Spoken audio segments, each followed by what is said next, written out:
यह वीडियो जरा गौर से सुनिएगा।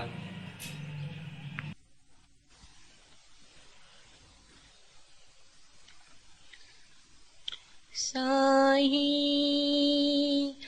जब तुम मोही बिसरावत भूली जात भवजाल जगत मां मोहि नाहि कछु भावत जानी परत पहचान होत जब चरण शरण लैयावत।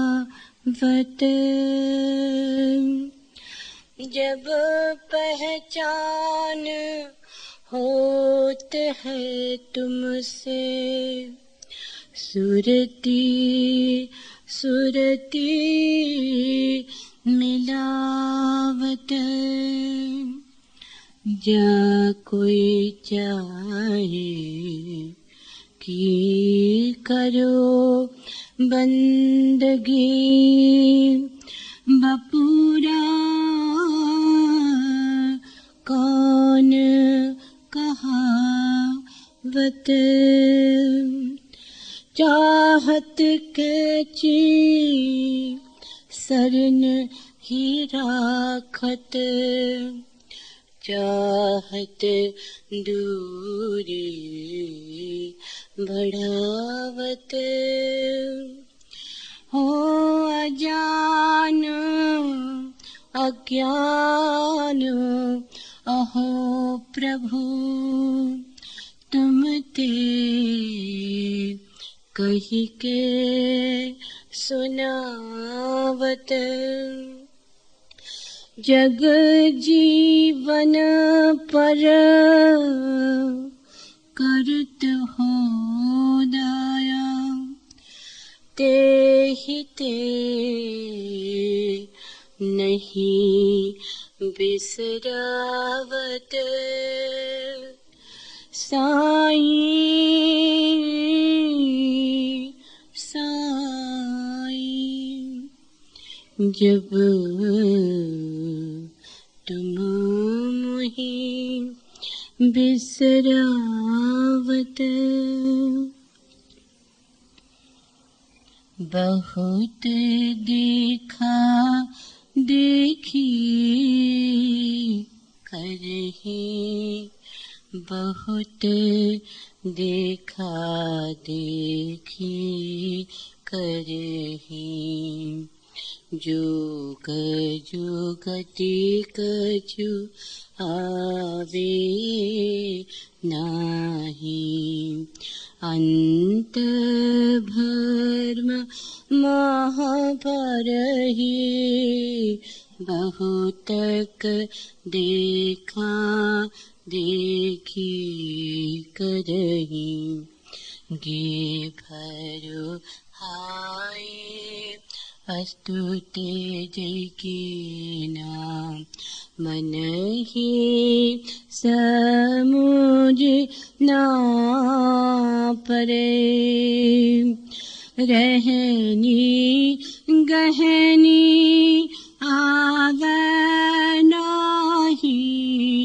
शब्द कहते लारे बहुतक देखा देखी करही नाही विवेक कहे कछु और ज्ञान कथि करे सूझी बूझी कछु आवे नाही भजन न एको सारे बहुतक देखा देखी करही।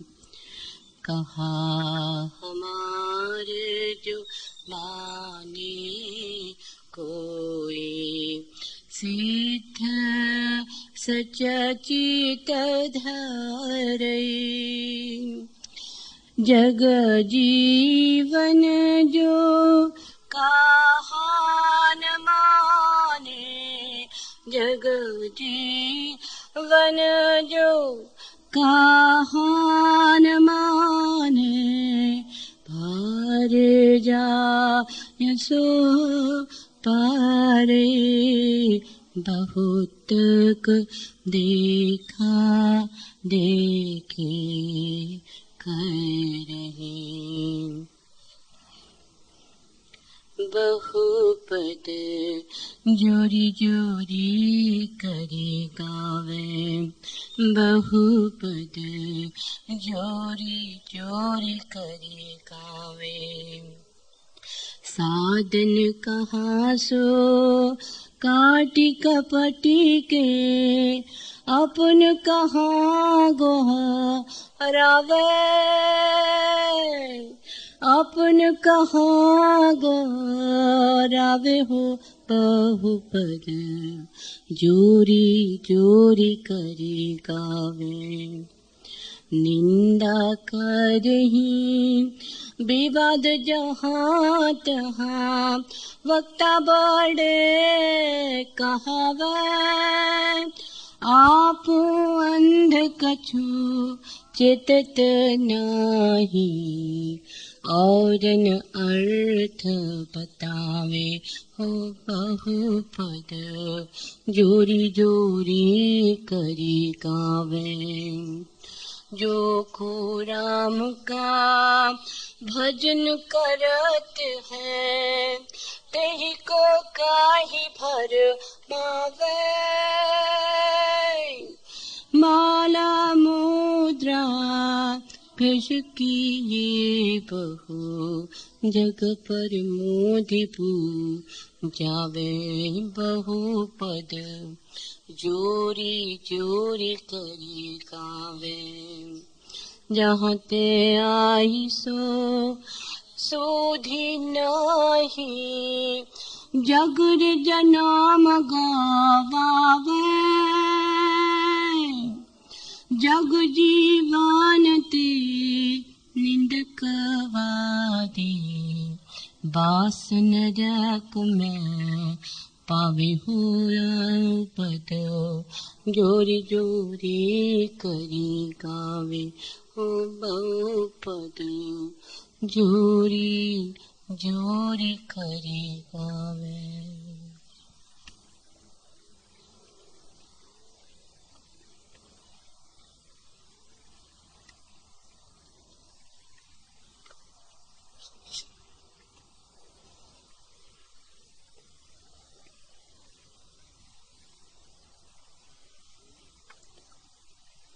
जो न काबी में है महदूद, न बुत खाने में है वो और एक उजड़े हुए कासाने में।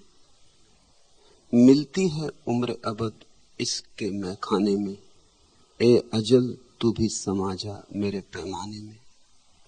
हर मुद्दैर में रिंदों का ठिकाना ही न था, वो तो ये कहिए अमा मिल गई मैखाने में। आज तो कर दिया साकी ने मुझे मस्त अलस, डालकर खास निगाहें मेरे पैमाने में। आप देखें तो सही रब्ते मोहब्बत क्या है, अपना अफसाना मिलाकर मेरे अफसाने में। हज में मैंने तेरा इस शेख भरम खोल दिया, तू तो मस्जिद में है नियत तेरी मैखाने में। मशवरे होते हैं जो सहको ब्रह्मन में जिगर, रिंद सुन लेते हैं बैठे हुए मैखाने में। प्रेम का मार्ग मस्ती का मार्ग है। भक्ति अर्थात एक अनूठे ढंग का पागलपन। तर्क नहीं, तर्क सरणी नहीं, प्रीति का एक सेतु। बुद्धि से तलाश नहीं होती परमात्मा की, हृदय से होती है। बुद्धि से जो खोजते हैं, खोजते बहुत, पाते कुछ भी नहीं। हृदय से खोजो भी ना, सिर्फ पुकार उठे, सिर्फ प्यास उठे, जहां बैठे हो वहीं परमात्मा आगमन, वहीं परमात्मा का आगमन हो जाता। प्रेमी को खोजने नहीं जाना पड़ता, परमात्मा खोजता हुआ चला आता है। भक्ति के शास्त्र का यह सबसे अनूठा नियम है। जगजीवन के सूत्र इस नियम से ही शुरू होते हैं। लेकिन यह बात बड़ी उल्टी है। ज्ञानी खोज खोज कर भी नहीं खोज पाता और भक्त बिना खोजे पा लेता है। इसलिए बात थोड़ी बेबूझ है, दीवानगी की है, पागलपन की है। पर प्रेम पागलपन का ही निचोड़ है। जो न काबे में है महदूद, न बुतखाने में। खोजने वाले जाएंगे कहां? या मंदिर जाएंगे या मस्जिद जाएंगे। खोजने वाला जाएगा ही बाहर। खोज का मतलब ही होता है बाहर, बहरी यात्रा। खोजने वाला चारों दिशाओं में भटकेगा, जमीन में खोजेगा, आकाश में खोजेगा। जो न काबे में है महदूद, न बुतखाने में, और जो न मंदिर में सीमित है और न मस्जिद में, न काबा में न कैलाश में, उसे तुम कैसे खोजोगे काबा में कैलाश में? उसे खोजने गए, उसी में भूल हो गई। उसे खोजने गए, उसमें ही तुमने पहला गलत कदम उठा लिया। खोजने तो उसे जाना पड़ता है जो कहीं महदूद हो, कहीं सीमित हो, जो किसी दिशा में अवरुद्ध हो, जिसका कोई पता ठिकाना हो, जिसकी तरफ इशारा किया जा सके कि यह रहा, उंगली उठाई जा सके। परमात्मा तो सब जगह है, इसलिए उसका कोई पता तो नहीं, न उत्तर न पश्चिम न पूरब। परमात्मा पूरब में नहीं है, पूरब परमात्मा में है। न परमात्मा पश्चिम में है, पश्चिम परमात्मा में है। परमात्मा वहां नहीं है, परमात्मा यहां है। तुम परमात्मा को खोजने जाते हो, उसी में भटक जाते हो, क्योंकि तुम परमात्मा में हो। जैसे चली मछली सागर की खोज में, और सागर में है मछली। खोज ही भटकाएगी, खोज ही न पहुंचने देगी। जो न काबे में है महदूद, न बुतखाने में, हाय वो और एक उजड़े हुए काशाने में। जिस दिन उससे मिलन होता, उस दिन बड़ी हैरानी होती। जो सुंदर से सुंदर मंदिरों में नहीं गाया, जिसे परंपरा से पूजित तीर्थों में नहीं पाया, जिसे उसे अपने टूटे घर में पाया। हाय वो और एक उजड़े हुए काशाने में,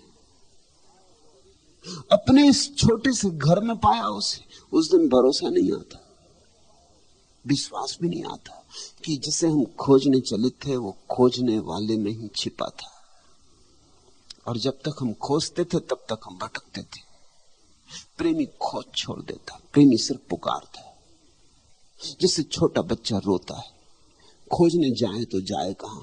असहाय भी है, अभी चल भी तो नहीं सकता। और आदमी इतना ही असहाय है। परमात्मा की यात्रा पर चलने वाले पैर हमारे पास कहां? सामर्थ्य कहां? शक्ति कहां? ये अहंकार ही है जो तुमसे कहता है कि खोजो तो मिल जाएगा। ये अहंकार ही है जो तुम्हें भरमाता है, भटकाता है। रो, भक्त कहता है, खोजो मत, पुकारो। जैसे छोटा बच्चा अपने झूले में पड़ा ही पुकारता है। जाए तो जाए कहां? जाए तो जाए कैसे? न जाने की सामर्थ्य है, न उठने की सामर्थ्य है। लेकिन उसके रोने की आवाज सुन के मां दौड़ी चली आती। फिर मां और बच्चे में तो थोड़ी दूरी भी है, उतनी भी दूरी तुम में और परमात्मा में नहीं। तुम जिसे खोजने चले हो वह तुम्हारा स्वरूप है। गहन पुकार, तीव्र पुकार बस तुम्हारे ही प्राणों को छेद जाती है बिजली की कौंध की भांति। और इसी टूटे घर में, इसी खंडहर में, जिसे तुमने कभी मंदिर की तरह सोचा भी न था, और तुम्हारे तथाकथित साधु संत तो तुम्हें इस शरीर की निंदा सिखा रहे हैं। वे तो कह रहे हैं इसी शरीर के कारण तुम भटक गए हो, और जिन्होंने जाना है उन्होंने इसी शरीर में उसे जाना है। फिर ये शरीर कैसा ही हो, काला हो कि गोरा हो, स्वस्थ हो कि अस्वस्थ हो, जवान हो कि बूढ़ा हो, भेद नहीं पड़ता। इसी में छिपा है, इसी टूटे घर में छिपा है चैतन्य। उसका ही दूसरा नाम है। तुम्हारे भीतर जो दिया जल रहा है होश का, ये उसकी ही उपस्थिति है। मिलती है उम्र अबद इसके मैखाने में। ये प्रेम की मधुशाला में जो प्रविष्ट होता है वही इस राज को समझ पाता है, और उसे ऐसी उम्र मिल जाती जिसका कोई अंत नहीं।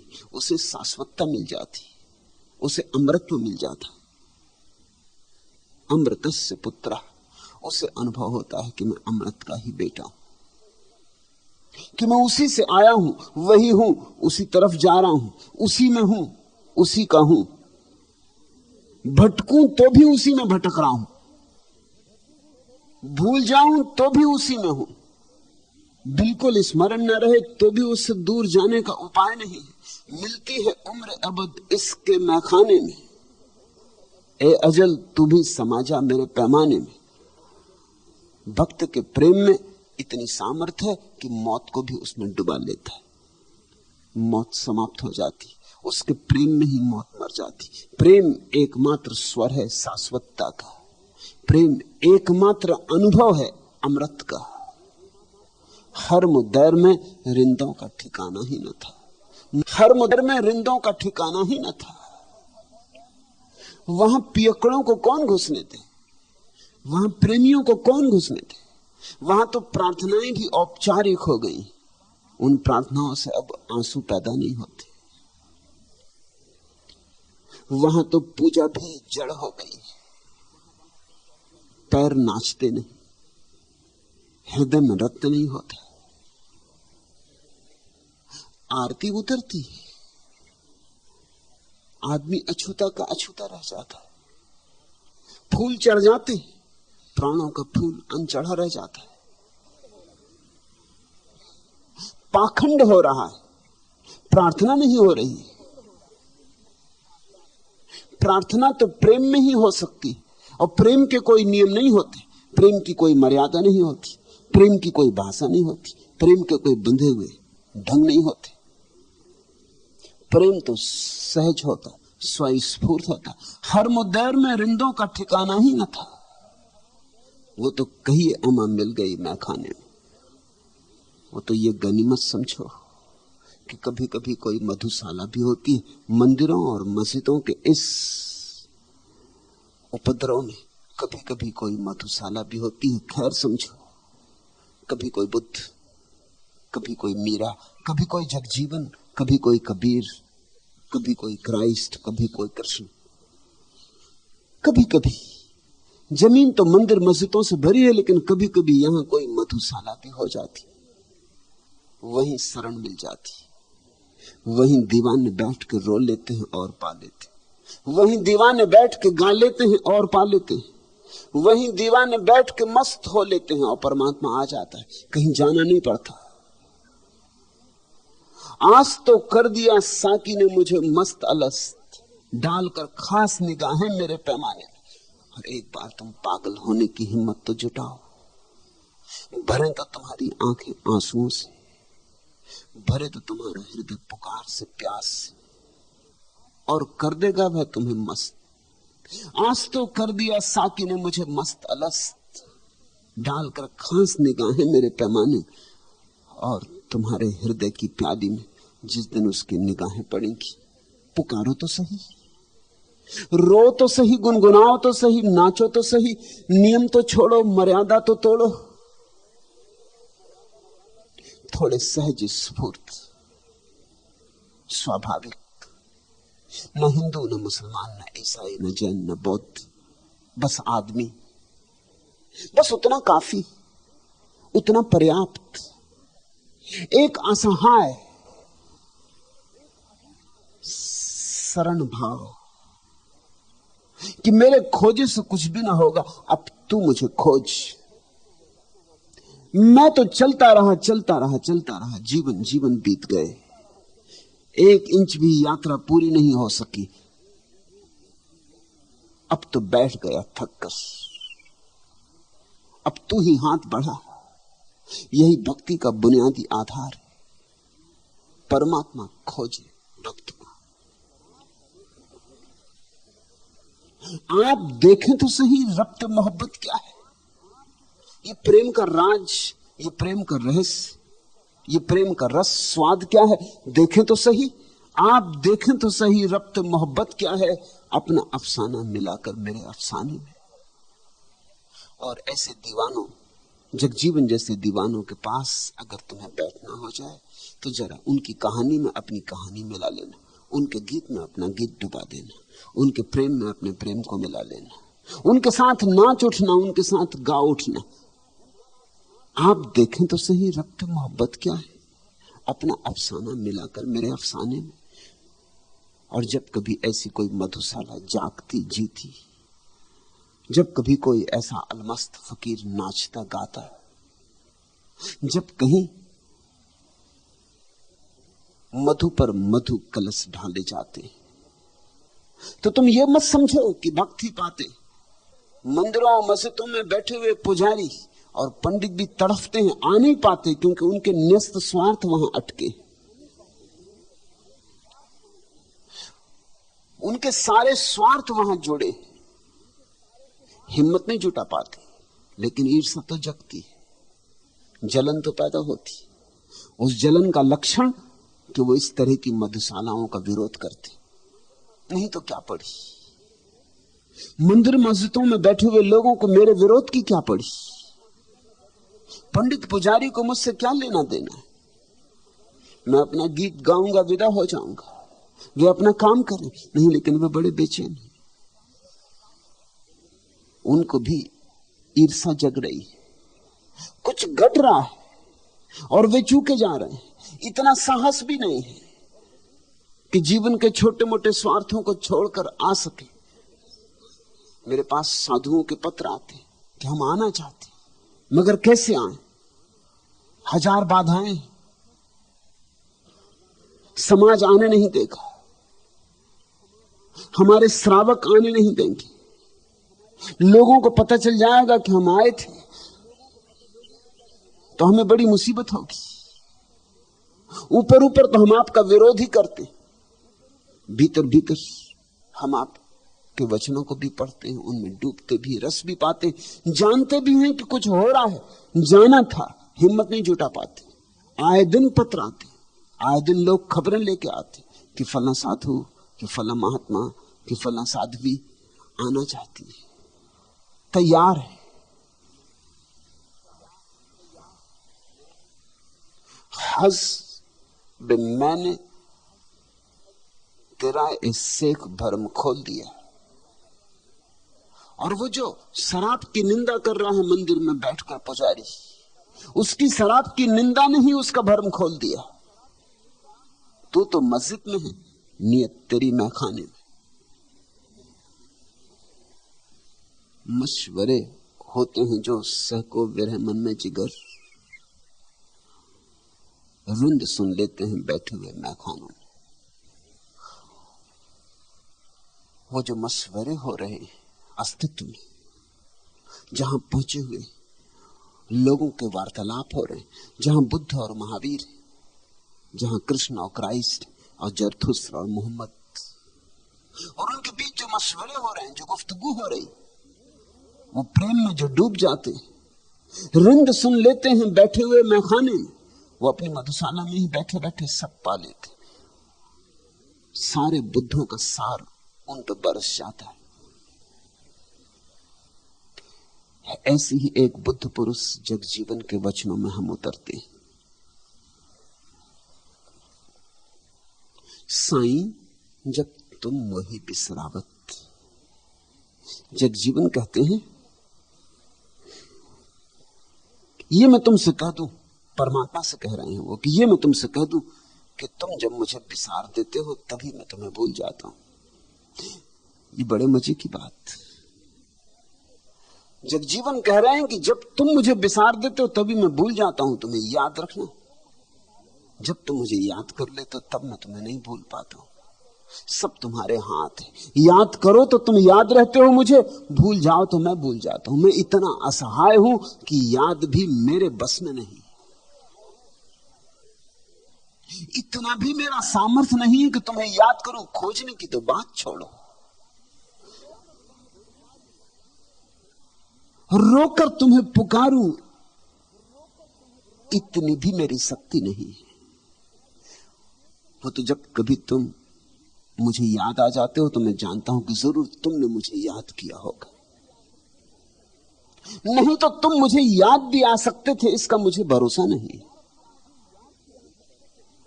और जब मैं भूल जाता हूं तब मैं जानता हूं कि तुमने मुझे बिसरा दिया। ये प्रीति भरा उल्हाना देखा, ये सिर्फ भक्त ही हिम्मत कर सकता है। ये शिकायत देखी, ये प्रार्थना भरी शिकायत देखी,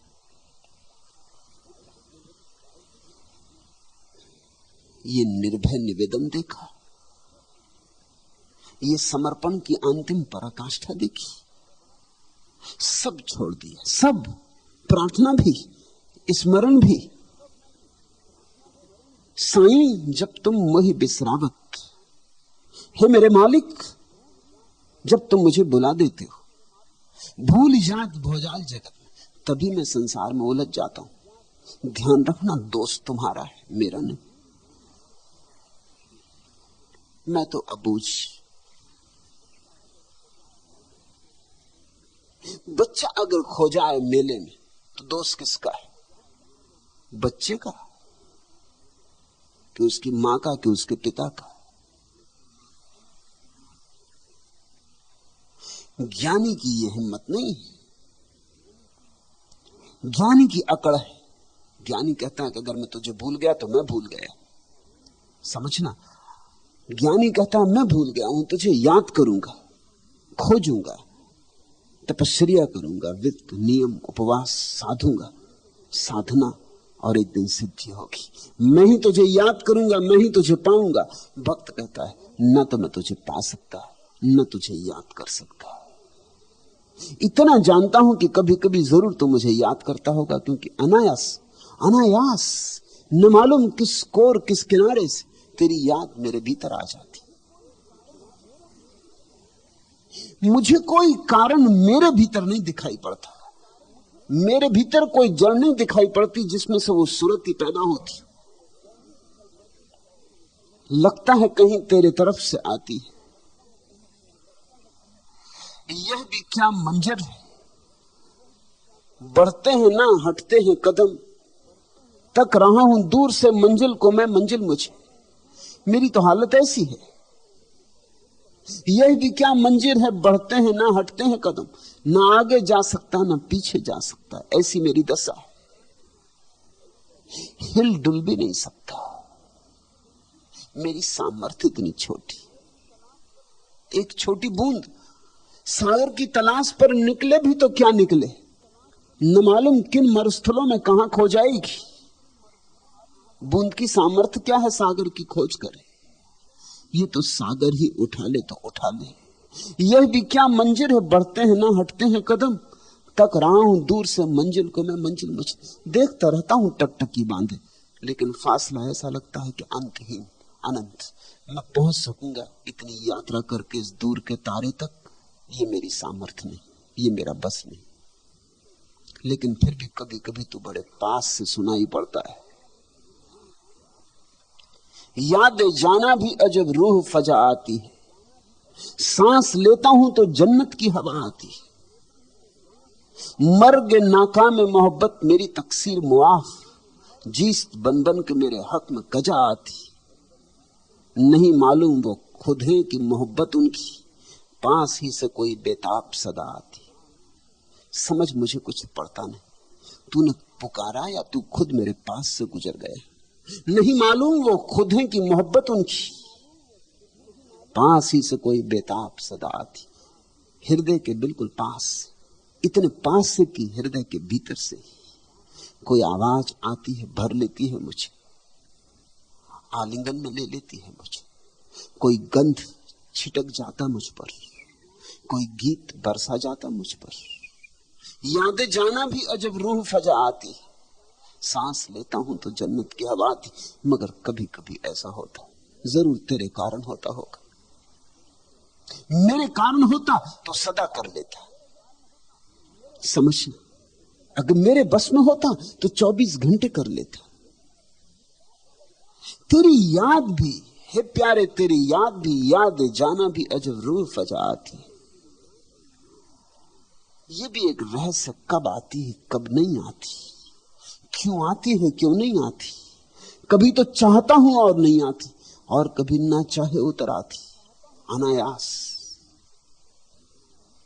भक्त चकित होता है, भक्त सदा आश्चर्य विमुग्ध होता है। कभी ऐसा प्रसाद बरसता है उस पर कि ये तो सोच भी नहीं सकता कि ये मेरे प्रयास का परिणाम। कोई तालमेल नहीं, प्रयास इतना छोटा है और प्रसाद इतना बड़ा है कि इसमें संबंध जुड़ता नहीं, कार्य कारण का संबंध नहीं जुड़ता। भक्त की चेष्टा ना कुछ बूंद जैसी, और भक्त की उपलब्धि सब कुछ महासागर जैसी। इसमें कुछ संबंध नहीं है कार्य कारण का। कुछ मैंने पुकारा इसलिए तो मुझे मिल गया, ऐसी भूल भरी बात भक्त नहीं कह सकता। मर्ग नाका में मोहब्बत मेरी तकसीर मुआफ, जीस्त बन बन के मेरे हक में कजा आती। मौत भी आती तो भी मेरे हक में जीवन बन जाती। दुख भी आता है तो मेरे हक में सुख बन जाता है।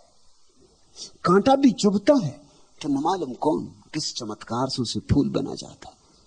भक्त के जीवन में दुर्घटनाएं भी सौभाग्य होने लगती। इसलिए भक्त कहता है ये मेरे किए नहीं हो रहा है, सब तेरा है।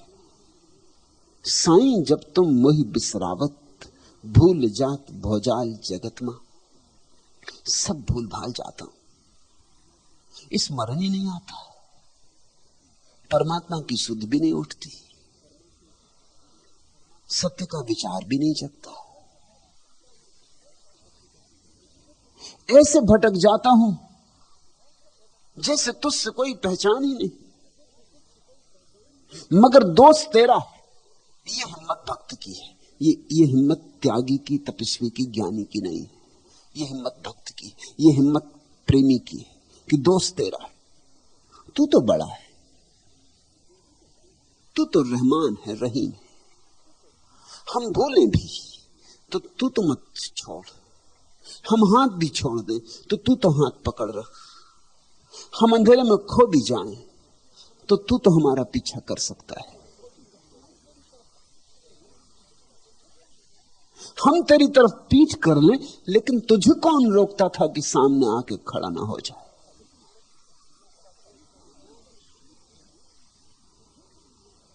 जानी परत पहचान होत जब, चरण शरण ले आवत।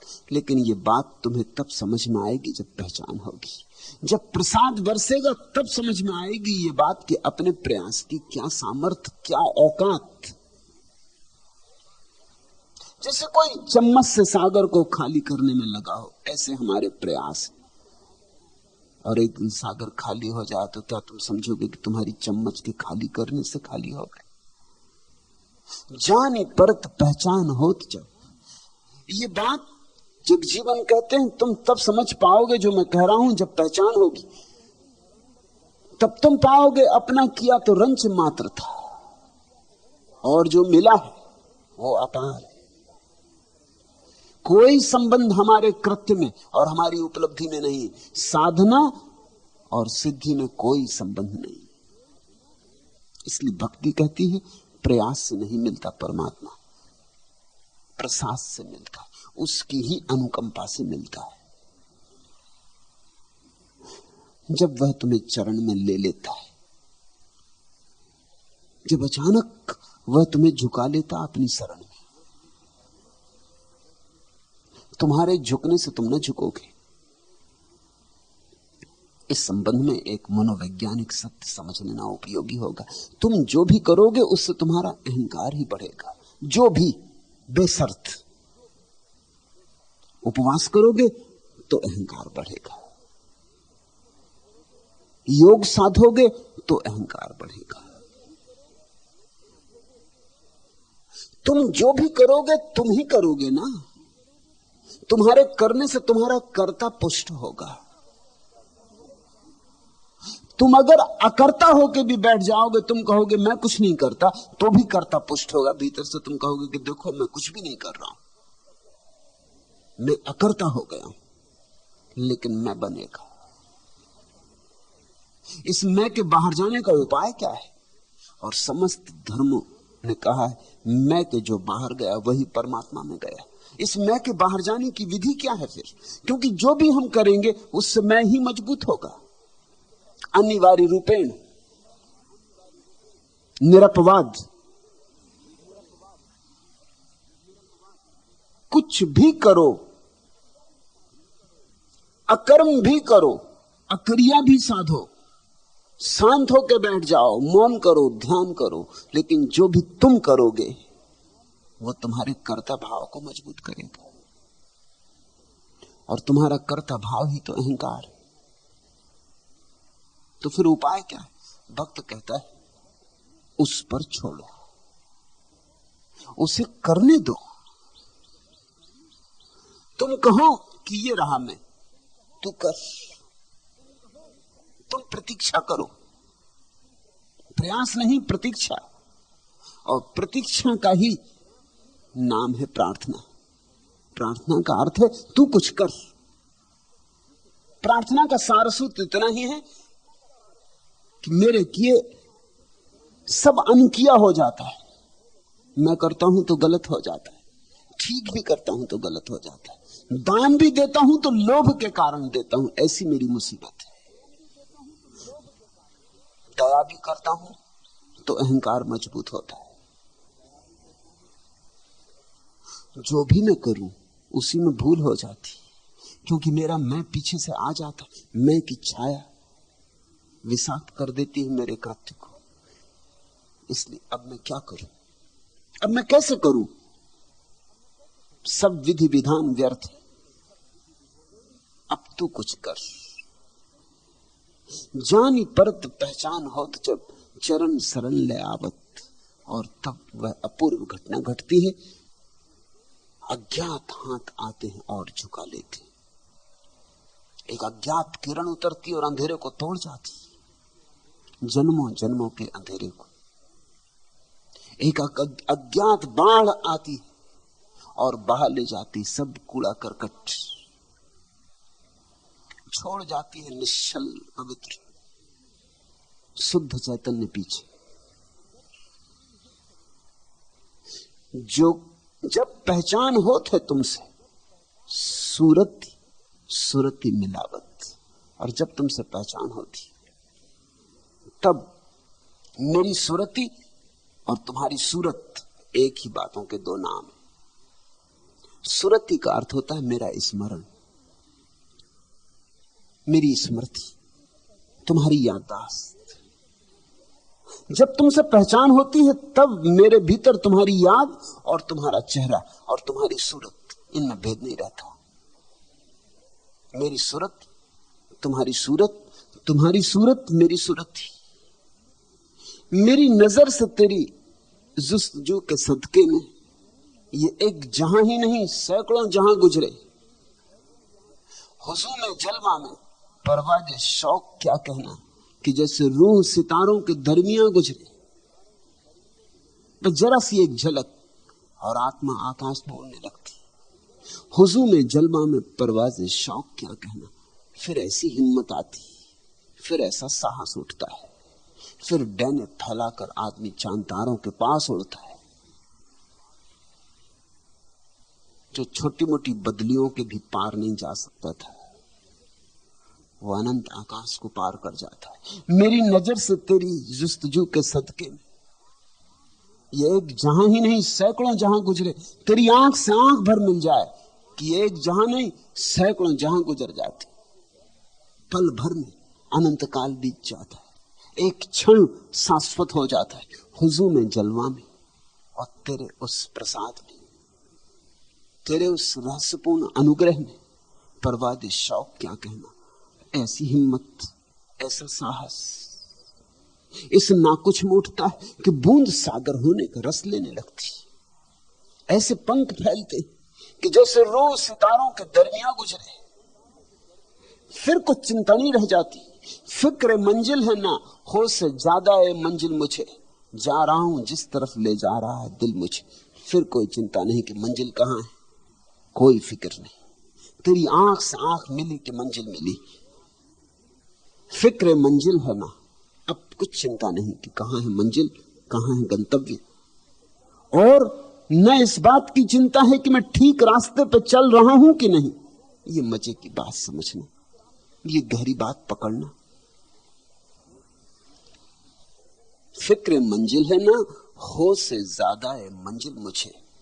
अब कौन फिजूल की बकवास में पड़े कि ठीक चल रहा हूं कि गलत चल रहा हूं, कि ठीक दिशा में चल रहा हूं कि गलत दिशा में चल रहा हूं। एक बार उसकी नजर में पड़ी,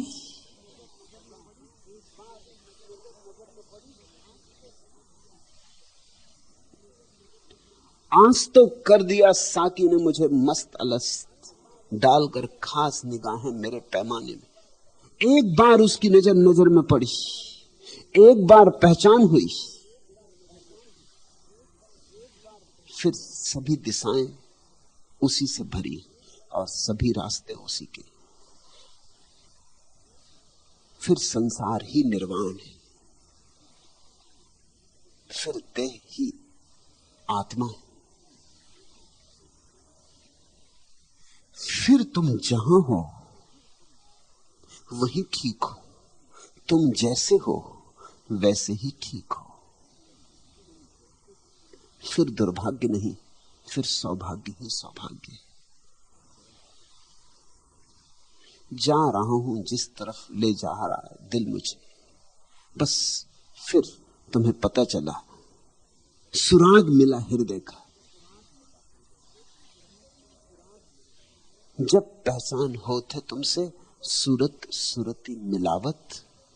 जो कोई चाहे कि करो बंदगी, बपुरा कौन कहावत। उस बेचारे को क्या कहें हम, उस पर दया आती। जो सोचता है कि जो कोई चाहे कि करो बंदगी, कि मैं प्रार्थना करूंगा, कि मैं बंदगी करूंगा, वो बेचारा दया का पात्र है। बंदगी परमात्मा करवाएगा तो होगी, परमात्मा आएगा और झुकाएगा तो।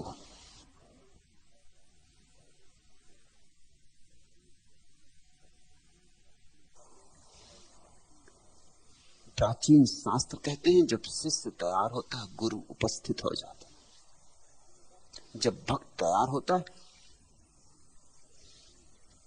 परमात्मा आकर उसे घेर लेता है। और भी एक अनूठा सूत्र सूफी फकीरों के पास है। वे कहते हैं जब तुम्हारे मन में परमात्मा की तलाश उठे, जब तुम परमात्मा को खोजने की आकांक्षा से भरो, तो समझ लेना कि उसने तुम्हें चुन लिया, नहीं तो ये प्यास ही ना उठती। जब तुम तैयार हो जाओ तो उसका अर्थ केवल इतना ही हुआ कि उसने तुम्हें तैयार किया है। यही जगजीवन कह रहे हैं, जो कोई चाहे कि करो बंदगी, बपुरा कौन कहावत। उस बेचारे को हम क्या करें, दया का पात्र। बंदगी कभी किसी ने की है, प्रार्थना कभी किसी ने की है, प्रार्थना हो जाती है कि नहीं जाती। कृत्य नहीं है, प्रयास नहीं है, प्रार्थना विधि नहीं है। जैसे प्रेम हो जाता है ऐसे ही प्रार्थना हो जाती है। चाहत खेची शरण ही राखत, उसकी मर्जी पे सब है। चाहत खेची शरण ही राखत, वो चाहता है तो खींच के अपने चरणों में रख लेता है। लाख भागो भाग नहीं पाते, लाख दूर जाओ और दूर नहीं जा पाते। कहां जाओगे, सब जगह वही है। चाहत खेची शरण ही राखत, चाहत दूरी बहावत, और अगर चाहता है तो बह जाने देता, दूर बह जाने देता।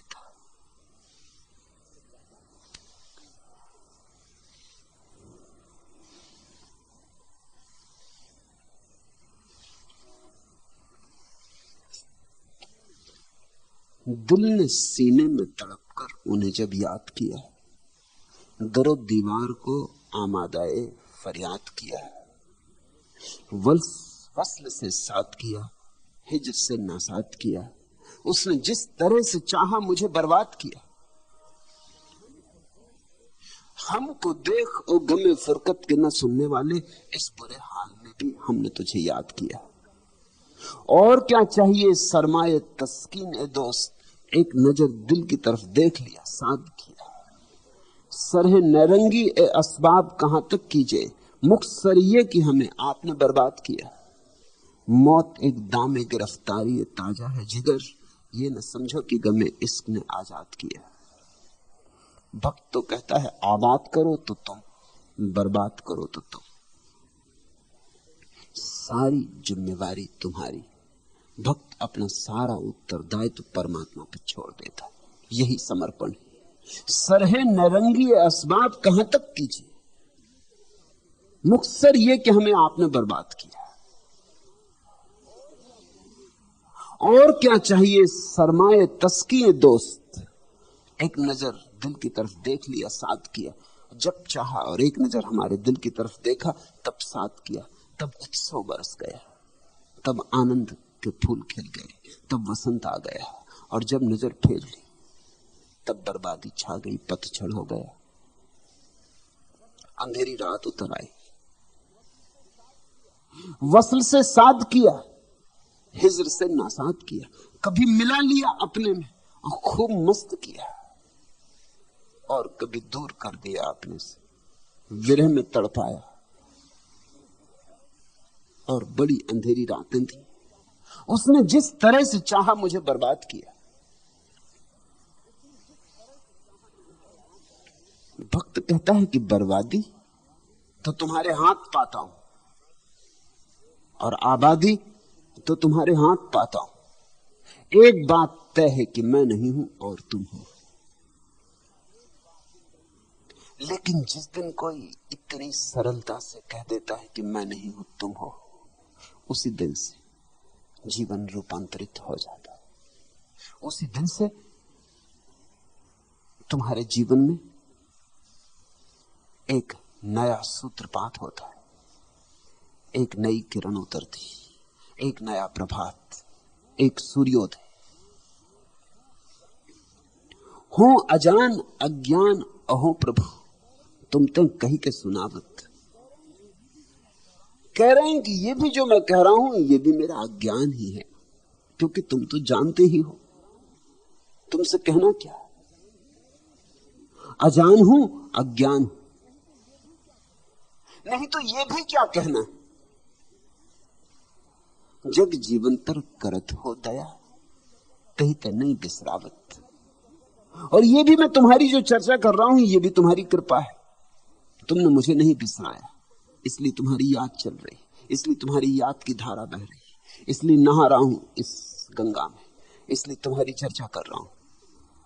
ये चर्चा भी तुम ही करवा रहे हो, नहीं तो मैं अज्ञानी, मैं अजान, मैं क्या कहूंगा।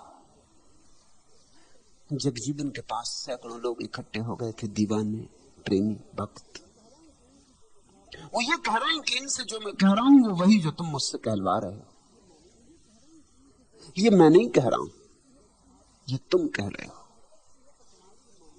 गलती हो तो तुम्हारी, ठीक हो तो तुम जानो। ऐसे पूर्ण समर्पण का नाम भक्ति। तुम चौंकोगे ये बात जानकर कि ठीक ठीक परमात्मा को सौंप देना बहुत आसान है, क्योंकि उसमें भी अहंकार होता। ऐसे वचन है शास्त्रों में कि जो कुछ ठीक वो तेरा और जो कुछ गलत वो मेरा। मगर सोचना इसमें भ्रांति है। इसका मतलब यह हुआ कि अभी इतना अहंकार कायम है।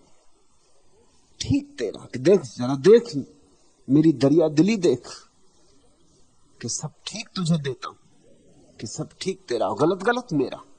जरा देख, मेरी हिम्मत देख, मेरी कुवत देख, ये मेरा त्याग देख कि गलत अपने ऊपर ले रहा हूं। मेरा ये विनम्र भाव देख,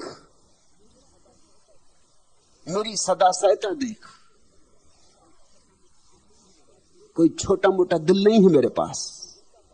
आमतौर से आदमी उल्टा करता है, ठीक ठीक अपने पास रखता है, गलत गलत परमात्मा पे छोड़ देता है।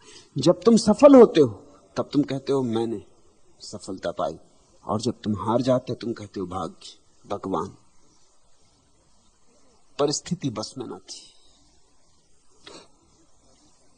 अहंकार दूसरा रूप भी ले लेता है, वो और भी सूक्ष्म। वो कहता है देख, बुरा मैं ले लेता हूं अपने सिर, सब भला तेरा, सब बुरा मेरा, मगर अभी मैं बचा। ये क्रांति नहीं हुई। ये अहंकार ने नया रंग लिया, नया ढंग लिया, नई शैली सीखी। ये अहंकार ने विनम्रता के वस्त्र ओढ़े। सावधान, अहंकार बड़ा सूक्ष्म, उसकी चालबाजियां बड़ी गहरी। वो साधु बन जाता है, महात्मा बन जाता है, वो बड़ा उदार बन जाता है। अहंकार कोई भी वेश रख लेता है। अहंकार सभी वेशों में अपने को समा लेता है। अहंकार बहुरूपिया है, शैतान बन जाता है, साधु बन जाता है, पापी बन जाता है, पुण्यात्मा बन जाता है। असली भक्त कुछ और कहता है। वो कहता है बर्बाद तो तूने किया, आबाद तो तूने किया, सही तूने किया, गलत तूने किया, करने वाला ही तू है। तो अपनी गलती भी भगवान के चरणों में जो रख देता है, जो सब समर्पित कर देता है। तुमने कहानी सुनी, प्राचीन कहानी, एक भक्त स्त्री की। वो कृष्ण की भक्त थी, सब चढ़ा देती थी। गांव में खबर फैल गई कि वो सब कृष्ण को चढ़ा देती, बुरा भला भी चढ़ा देती, जो कुछ है सब चढ़ा देती। क्रोध आता उसको तो वो कहती संभाल, ये तुझे चढ़ाया। गाली निकल जाती उसके मुंह से तो कह देती कृष्ण को समर्पण। ये अजीब औरत है, पागल है, गाली और कृष्ण को समर्पण। और एक दिन तो हद हो गई। वो यात्रा को गई थी, जब लौट के आई घर में खूब कूड़ा करकट इकट्ठा हो गया था। कई दिन तक सफाई ना हुई, उसने सब साफ किया, सब कूड़ा करकट इकट्ठा किया और जाके कृष्ण की मूर्ति के पास सब समर्पित कर दिया। समर्पण। जो है तेरा है, बुरा तो तेरा, भला तो तेरा। ये समग्रता देखो। और कहते हैं वो जो कचरा उसने फेंका था वो बैकुंठ में कृष्ण के ऊपर गिरा। जरूर गिरा होगा, इतने प्यार से फेंका गया हो, इतने समर्पण से फेंका गया, और तुम्हारे फूल भी नहीं पहुंचते, उसका कचरा भी पहुंचा। और जब उनके स्वर्ण सिंहासन पर कचरा गिरने लगा तो वो हंसे। और जब देवताओं ने पूछा ये माजरा क्या है, ये कचरा कहां से आ रहा है, कौन आप पे कचरा फेंक रहा, ये किसकी सामर्थ? उसने कहा वो बुढ़िया जो गालियां फेंकती, जो सभी को देती। अब जब उससे अच्छा अच्छा लिया है तो अब बुरा बुरा थू कहते मुझसे भी नहीं बनता। फूल भी चढ़ाती, कचरा भी फेंकती। जब सभी दे दिया तो मैं भी सभी लेता हूं। और जब कोई सभी देता तभी मैं सभी लेता हूं। जो बचा बचा के देता उसका कुछ भी नहीं लिया जा सकता। शर्त से नहीं दिया जाता, बेशर्त दिया जाता है।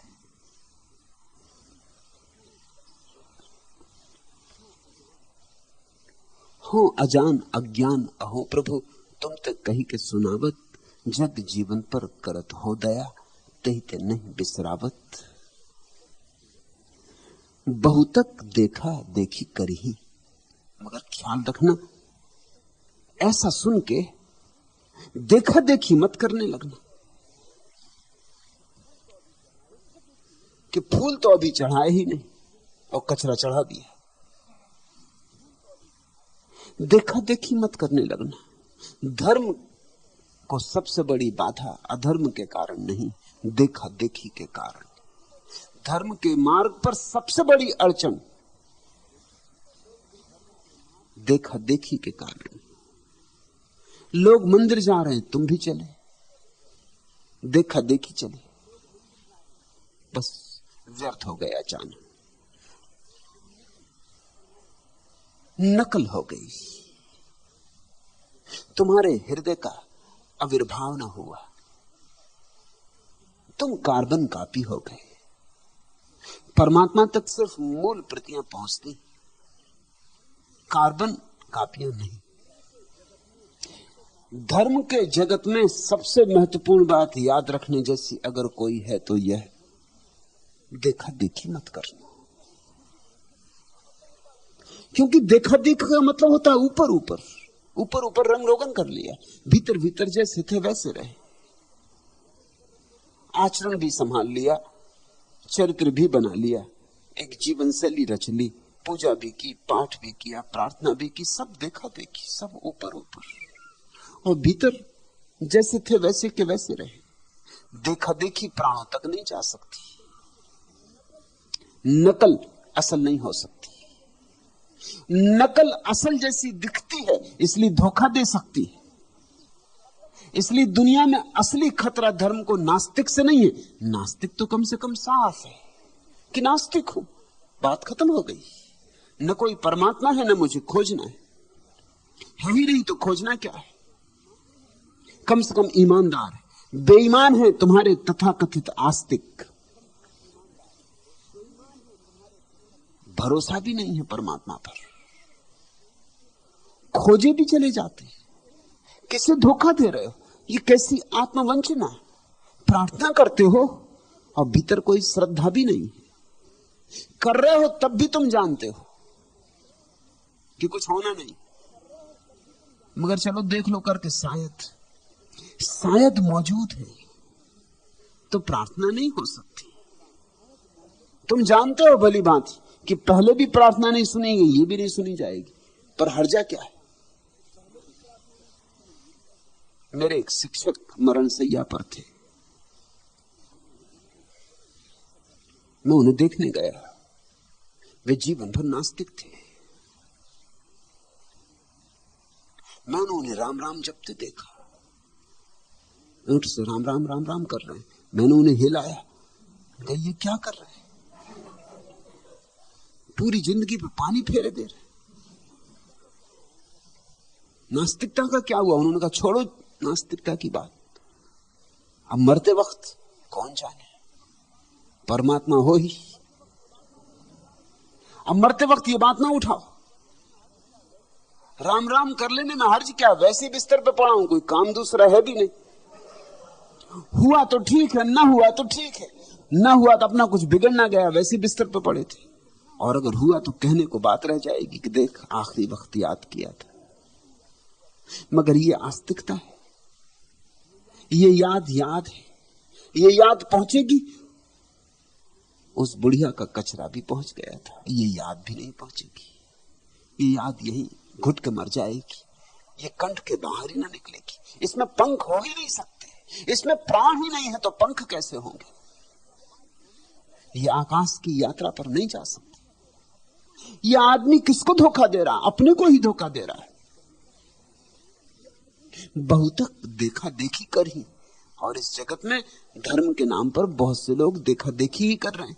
तुम्हारे माँ बाप मंदिर जाते थे तो तुम भी मंदिर जाने लगे, वे तुम्हें मंदिर ले गए बचपन से, आदत बन गई।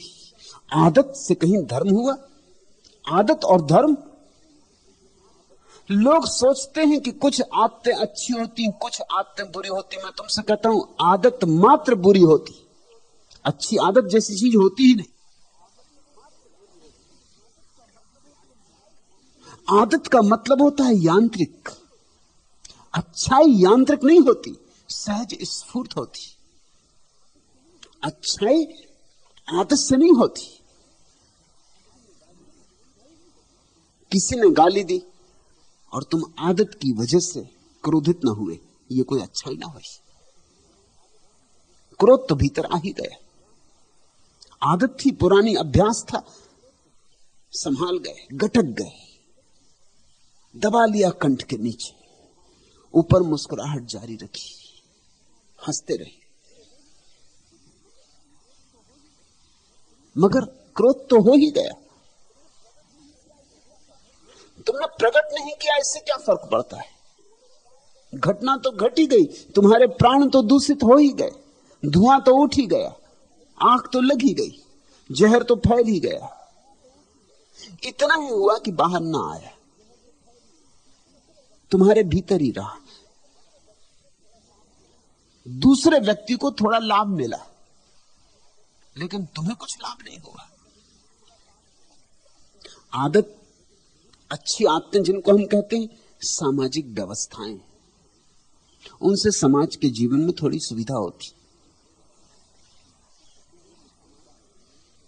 जैसे इंजन में तेल डालते हैं ना, तो तेल के कारण इंजन के कलपुर्जे जल्दी नहीं घिसते। ऐसी ही अच्छी आदतें व्यक्तियों के बीच में तेल का काम करती हैं, जल्दी घिसने नहीं देती, जल्दी झगड़ा खड़ा नहीं होता। आदत बना ली कि जब भी कोई रास्ते पे मिला, जयराम जी, ये तेल है, इससे रास्ता बना रहता है, इससे झगड़ा झांसा ज्यादा खड़ा नहीं होता। हालांकि ना तुम्हें मतलब है जयराम जी से, ना उन्हें मतलब है जयराम जी से। राह पे कोई मिला, पूछ लिया कहिए कैसे, न तुम्हें मतलब है। और इसलिए कभी कभी कोई ऐसा ना समझ भी हो जाता है, तुमने पूछा कहिए कैसे, वो रोक के तुम्हें सारी कथा बताने लगता है कि कैसा, तब तुम घबराते हो कि भाई हमारा ये मतलब नहीं था, मगर अब अच्छे फंसे, ये तो पूछ के फंस गए।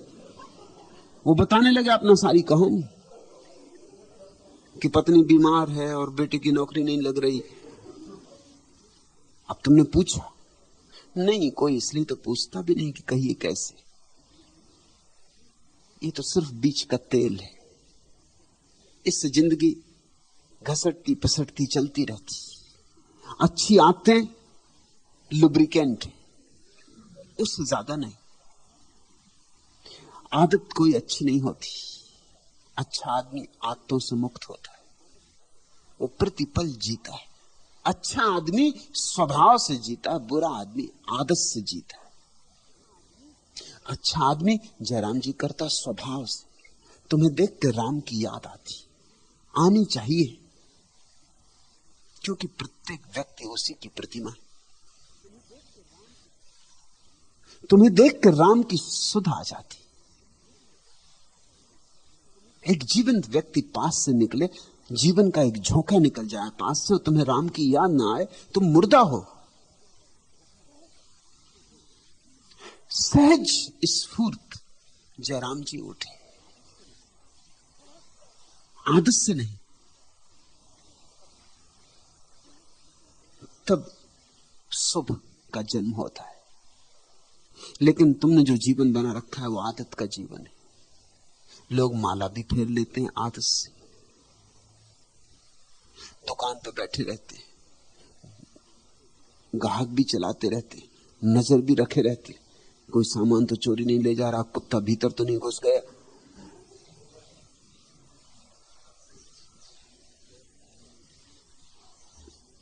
मुनीम कुछ पैसे तो नहीं नदारत कर रहा है, तौलने वाला डांडी मार रहा है कि नहीं मार रहा है, सब चल रहा है और माला भी चल रही है और राम राम का जाप भी चल रहा है। ये आदत है। आदत से कोई धार्मिक नहीं होता।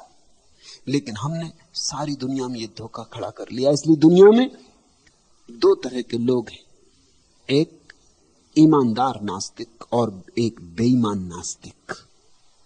बेईमान नास्तिकों को लोग आस्तिक समझते हैं। आस्तिक तो सच में कभी कभार होता है, कभी कोई एक आध लाखों में आस्तिक होता है, बाकी तो सब झूठे आस्तिक हैं। बहुतक देखा देखी करही।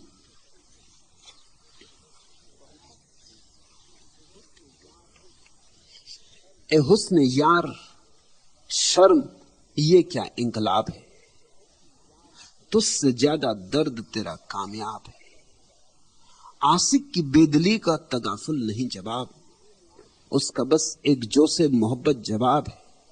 मैं इसके बेनियाज हूं, तुम हुस्न बेपनाह, मेरा जवाब है न तुम्हारा जवाब है। मैं खाना है उसी का, ये दुनिया उसी की है, जिस तिस नलब के हाथ में जामे शराब है।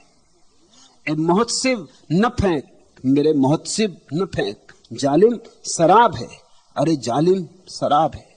अपने हदूस से न बढ़े कोई इश्क में, जो जर्रा जिस जगह है वही आफताब है। मेरी निगाहें शौक भी कुछ कम नहीं, मगर फिर भी तेरा सबाब तेरा ही सबाब है। सरमायाए फिराक जिगर आह कुछ न पूछ, एक जान है सो अपने लिए खुद अजाब है। हाथ में प्याली हो भरी प्रेम की, प्रार्थना की, उसकी याद की, और तुम पियो तो आस्तिकता। मैं खाना उसी का, ये दुनिया उसी की है, जिस तिस नलब के हाथ में जामे शराब है। लेकिन शराब की बातों से थोड़ी कोई बेहोश हो जाता है। शराब चाहिए, और लोग शराब की बातों से ही बेहोश हो रहे हैं। किसको धोखा दे रहे हो? लोग डोल रहे हैं शराब की बातों से, बातों से कहीं कोई डोला? तुम अपने को ही वंचना दे रहे हो। इतना सस्ता नहीं है मामला। देखा देखी छोड़ो, बहुतक देखा देखी करही, जोग जुक्त कछु आवे नहीं। न तो मिलने का राज पता है कि कैसे उससे मिले, न मिलने की कोई विधि कला पता है कि कैसे उससे मिले। अंत भरम में पर ही, अंत में बहुत पछताओगे। जिंदगी भर का धोखा अंत में टूट जाएगा। मौत आएगी और गिरा देगी सारे ताश के महल, और डुबा देगी सारी कागज की नावें, और तब तुम चौंकोगे, तब तुम तड़फोगे।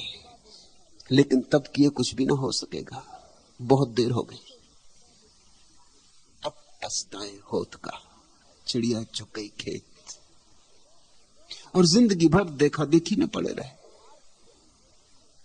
लोग उधार जी रहे हैं, बांसे जी रहे हैं,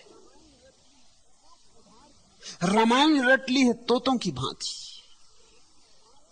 हाथ में शराब का प्याला नहीं,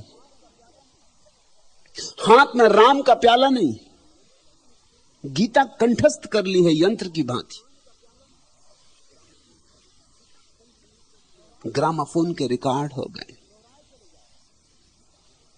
दोहराए चले जा रहे। तुम सोचते हो कि ग्रामाफोन के रिकॉर्ड जिनमें भजन पड़े मोक्ष पहुंच जाएंगे, बैकुंठ पहुंच जाएंगे? तो तुम कैसे पहुंच जाओगे? भजन जगना चाहिए, जीवंत, एक लपट की भांति जो तुम्हारे अहंकार को राख कर जाए। जलो भजन में, तभी नया जन्म होता है। जोग जुगत कछु आवे नहीं, अंत मर्म अंत भर्म में पर ही। अंत में बहुत पछताना होगा, क्योंकि अंत में पता चलेगा कि जिंदगी यूं ही गई, व्यर्थ गई, हिसाब किताब लगाने में चली गई। न हाथ कुछ आया न हाथ कुछ लगा, खाली हिसाब लगाते रहे। बुद्ध कहते थे, एक आदमी अपने घर के सामने बैठकर रोज घर के सामने से निकलती हुई गाय भैंसों को गिनता रहता था। गांव भर की गाय भैंसें चरने जाती नदी के पास, वो बैठा गिनता रहता। सांझ को भी बैठा गिनता कि जितनी गई थी उतनी वापस लौटी कि नहीं। बुद्ध ने कहा, मैं उसे देखता, मैंने उससे पूछा, मेरे भाई तू दूसरों की गाय भैंसें गिनने से तुझे सार क्या है?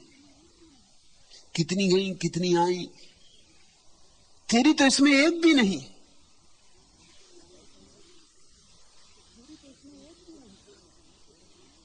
ऐसा ही बुद्ध कहते हैं, मैं तुमसे कहता हूं कि कब तक तुम वेद गिनते रहोगे, कुरान गिनते रहोगे? कब तक तुम शास्त्रों के शब्द दोहराते रहोगे? इनमें एक भी तुम्हारा अपना नहीं है, निज का नहीं है। एकाज तो अनुभव तुम्हारा निज का हो जाने दो, उस पर ही भित्ति खड़ी होती। जीवन का मंदिर उसी पर निर्मित होता है।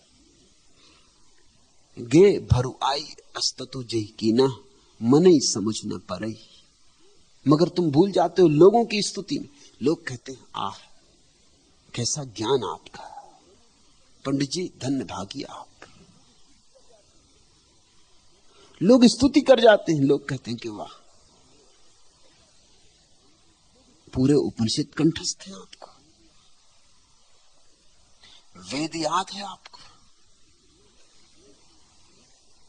प्रसन्न हो गए तुम, फूले नहीं समाते।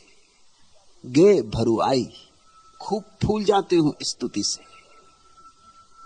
मन ही समझ न पड़े, इतनी सी बात तुम्हें समझ में नहीं आती कि इसमें तुम्हारा कुछ भी नहीं है। दोहराते रहो वेद, क्या होगा? वेद का जन्म होना चाहिए तुम्हारे प्राणों में। बाहर से भीतर की तरफ नहीं जाता वेद, भीतर से बाहर की तरफ आता है। फर्क ऐसा ही है जैसे हम एक सीमेंट की हौज बना लेते हैं, उसमें पानी भर देते हैं बाहर से, मगर हौज में और कुएं में कुछ फर्क है या नहीं? कुएं में पानी भीतर से आता है, उसमें से हम पानी निकालते जाते हैं और पानी आता चला जाता है। कुएं के संबंध जुड़े हैं सागर से, दूर झरनों से, उसके बड़े स्रोतों का जाल फैला है। गरीब नहीं है कुआं, जितना दिखता है उतना ही नहीं है, कुएं में बहुत है, अदृश्य छिपा है। तुम निकालते जाओ, कुआं भरता चला जाता और नया ताजा जल आता चला जाता। लेकिन हौज भरी तो कुएं जैसी ही दिखाई पड़ती, मगर निकालो पानी तो पता चल जाएगा कि हौज नया कुछ नहीं आता। और हौज ज्यादा दिन भरी रहे तो जो भर दिया था पानी, जब भरा था ताजा था, जब निकालोगे तो गंदा हो चुका होगा, मुर्दा हो चुका होगा। पानी बहता रहे तो ताजा होता है, भर जाए तो मर जाता है।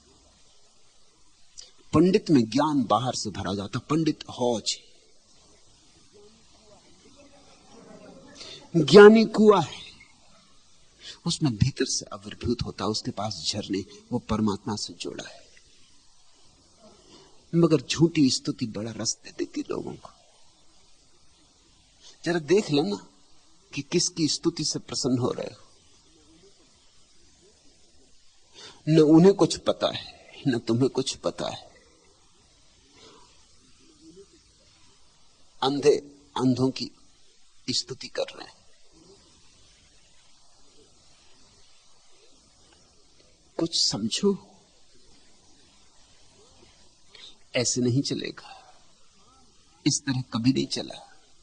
काम आखिर जज्बाए बेख्तियार आ ही गया, दिल कुछ सूरज से तड़पा उनको प्यार आ ही गया।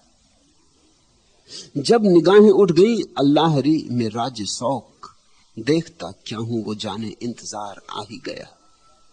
हाय ये हुस्ने तसव्वुर का फराबे रंगबू, मैंने समझा जैसे वो जाने बहार आ ही गया। हाँ सजा दे ए खुदाए इश्क ए तौफीक गम, फिर जबाने बेअदब पर जिक्र यार आ ही गया। इस तरह खुशूं किसी के वादाए फरदा पे मैं, दर हकीकत जैसे मुझको एतबार आ ही गया। हाय काफिर दिल की ये काफिर जुनू अंगेजियां, तुझको प्यार आए ना आए मुझको प्यार आ ही गया। जान ही दे दी जिगर ने आज पाए यार पर, उम्र भर की बेकरारी को करार आ ही गया। जब तक तुम सच में ही न झुकोगे उसके चरण पर, जान ही दे दी जिगर ने आज पाए यार पर, आज प्रेमी के पैर पर प्राण दे दिए, उम्र भर की बेकरारी को करार आ ही गया। तभी जीवन भर की अशांति मिटती है और शांति के मेघ घिरते और बरसते। तभी जीवन का अंधकार मिटता है और सुबह होती है। काम आखिर जज्बाए बेख्तियार आ ही गया। लेकिन भावनाएं चाहिए उबलती हुई, प्रार्थनाएं चाहिए नाचती हुई। काम आखिर जज्बाए बेख्तियार आ ही गया, असीम आकांक्षा चाहिए, अभीप्सा चाहिए। दिल कुछ सूरज से तड़पा, उनको प्यार आ ही गया। तड़पो। लेकिन बहुत हैं जो तड़पना ही नहीं जानते, बहुत हैं जो बिना तड़पे ही मान लेते, वे झूठों में पड़ जाते, वे भ्रांतियों में उलझ जाते, वे अपने ही मन के सपनों में भटक जाते। रहनी गहनी आवे नाही, शब्द कहे ते लड़ई। न तो रहना आता, न परमात्मा को गहना आता, न उसे ग्रहण करने की क्षमता है, न उसे जीने की क्षमता है, न परमात्मा को अपने भीतर प्रविष्ट होने देते हो। डरे हो, सब तरफ से द्वार दरवाजे बंद करके बैठे हो। न सूरज की किरण घुस सके, न हवा आ सके, न वर्षा आ सके। सब तरफ से द्वार दरवाजे बंद किए बैठे हो, जरा भी जगह खाली नहीं छोड़ी है, खुली नहीं छोड़ी। ऐसे डरे हो, कब्र बना ली है अपने चारों तरफ। खुला करो अपने को, आने दो उसकी रोशनी, आने दो उसकी वर्षा, आने दो उसका पवन, बहने दो उसे तुम्हारे भीतर से। रहनी गहनी आवे नहीं, ना तो तुम गहन करते हो उसे, तो रहोगे कैसे, उसे जियोगे कैसे। आने दो उसे भीतर, फिर तुम्हारा जीवन उसी से आपूरित हो जाएगा। लेकिन शब्दों में खूब उलझ गए हो, इतने उलझ गए हो कि शब्दों के पीछे बड़ा लड़ाई झगड़ा कर रहे हो। जरा कुरान के खिलाफ बोल दो, मुसलमान आ गया लेके लठ। इसे क्या पता है कुरान का।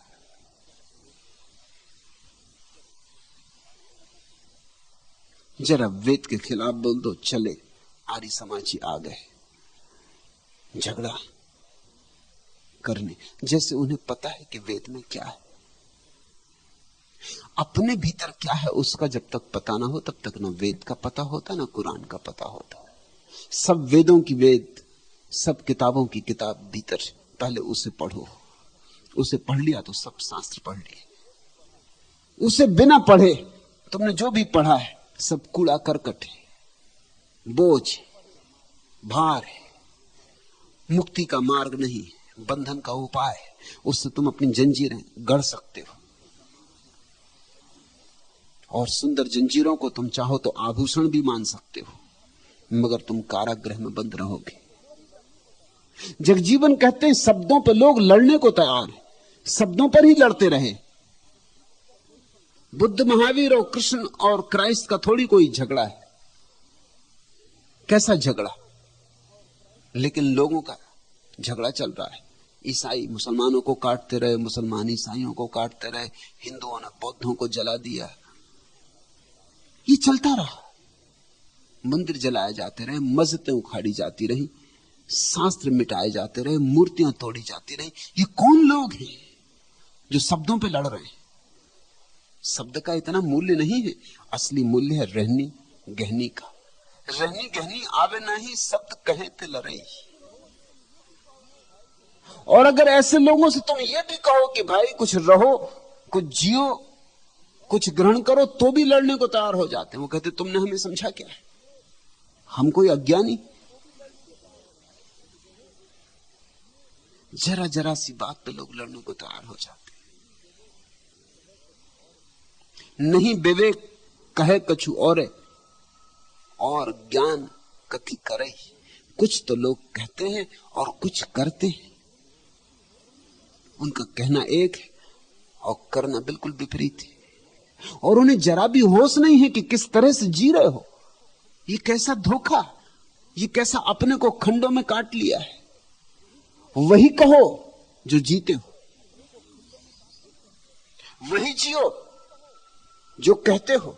एक रस बनो, क्योंकि जो एक रस होगा वही उस परम रस को पा सकेगा। जो एक होगा वही उस एक को पा सकेगा। उस एक को पाने के लिए कम से कम इतनी भीतर तो तैयारी करो कि एक हो जाओ। नहीं विवेक कहे कछु और ज्ञान कथि करई, सूझ बूझ कछु आवे नहीं, भजन न एकौ सरई। तुमने कितनी प्रार्थनाएं की, कोई प्रार्थना फली? तुमने कितने भजन किए, कोई फूल लगे? तुम कितनी बार मंदिर में झुके, रोशनी बरसी? सब करते रहे और कुछ भी तो हुआ नहीं। फिर भी तुम्हें समझ नहीं आती कि करने में कहीं चूक हो रही। सूझ बूझ कछु आवे नहीं, तुम्हें इतनी सूझबूझ भी नहीं। कितने दफा तुम सिर पटकाए हो मंदिर की दहलीज पर। पाया क्या है, उपलब्धि क्या है? जैसे कि तैसे। ऐसे कब तक समय को गंवाए चले जाओगे? कहा हमार जो माने कोई। जगजीवन कहते सुनो गुनो मान लो हमारी, क्योंकि हम जी कर कह रहे हैं, क्योंकि हम वेद से नहीं कह रहे हैं। ये वेद हमारे भीतर जन्मा है, उससे कह रहे हैं। मैंने सुना है एक यहूदी फकीर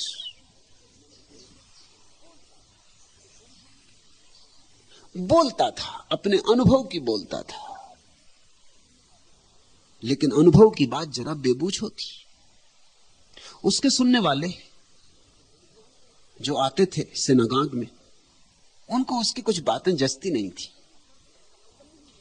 बेबूझ लगती थी, अतर्क लगती थी, कुछ तारतम्य नहीं बैठता लगता था, कुछ संगति नहीं मालूम पड़ती थी। उन्होंने कहा कि हम आपको सुनने आते हैं हमेशा, लेकिन कुछ समझ में नहीं आता, कुछ ऐसा कहो कि हमारी समझ में पड़े। उसने कहा अगली बार वो फकीर खड़ा हुआ। पहले उसने अपना बायां हाथ ऊपर उठाया और 2 उंगलियां लोगों को दिखाई। लोगों ने बड़े गौर से देखा, ऐसा उसने कभी किया नहीं था। फिर बोलना शुरू किया, धारा प्रवाह, लोगों को मस्त कर दिया। ऐसा बोला जैसा कभी नहीं बोला था। और जब बोलना खत्म किया तो तालियों की गड़गड़ाहट से सिनागाग गूंज गया।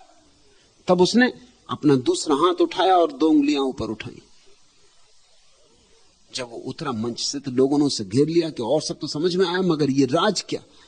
पहले बाएं हाथ की 2 उंगलियां उठाई, फिर दाएं हाथ की। उसने कहा ये उद्धरण चिन्ह, कोटेशन मार्क्स, ये अपना नहीं था, ये सब उधार था, इसलिए तुम्हें जचा। अरे मूढ़ो, ये सब किताब की लिखी कही, ये उद्धरण चिन्ह थे। इनके बीच में जो भी कहा अपना था ही नहीं, सब कचरा था, इसलिए तुम्हें जचा। तुम कचरे के आदी हो गए हो। मैं अपनी गुनी कहता हूं, तुम्हें जचती नहीं। क्योंकि जब सीधे सीधे अनुभव से कुछ आता है तो समझने के लिए पात्रता चाहिए। जब सीधा सीधा अनुभव बरसता है, ताजा और गर्म, तो हिम्मत चाहिए अपने को खोलने की। और जब सीधा सीधा कुछ आता है तो ना तो हिंदू होता, ना मुसलमान होता, ना यहूदी होता। वो फकीर इतने दिन से बोलता था और किसी की समझ में नहीं आता था। उस दिन समझ में आया, क्योंकि उस दिन वो वही बोला जो यहूदी किताबों में लिखा है, कचरा, उधार, बासा। तुम भी जब कोई गीता सुनाने लगता है एकदम सिर हिलाने लगते हो। वो सिर तुम आदत के बस हिला रहे हो, शायद तुम्हें ठीक ठीक पता भी ना हो कि क्यों हिला रहे हो। और लोग हिला रहे हैं, शायद इसलिए हिला रहे हो। बहुत तक देखा देखी कर ही, या ये सोच के कि सब हिला रहे हैं अपन न हिलाओ, जरा ठीक नहीं मालूम होता।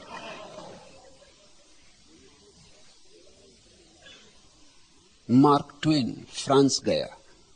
मार्क ट्वेन अमेरिका का बड़ा लेखक था। फ्रांस में उसके बेटे का बेटा पढ़ता था। उसके स्वागत का समारोह हुआ। मार्क ट्वेन आया था तो पेरिस में बड़ा समारोह हुआ।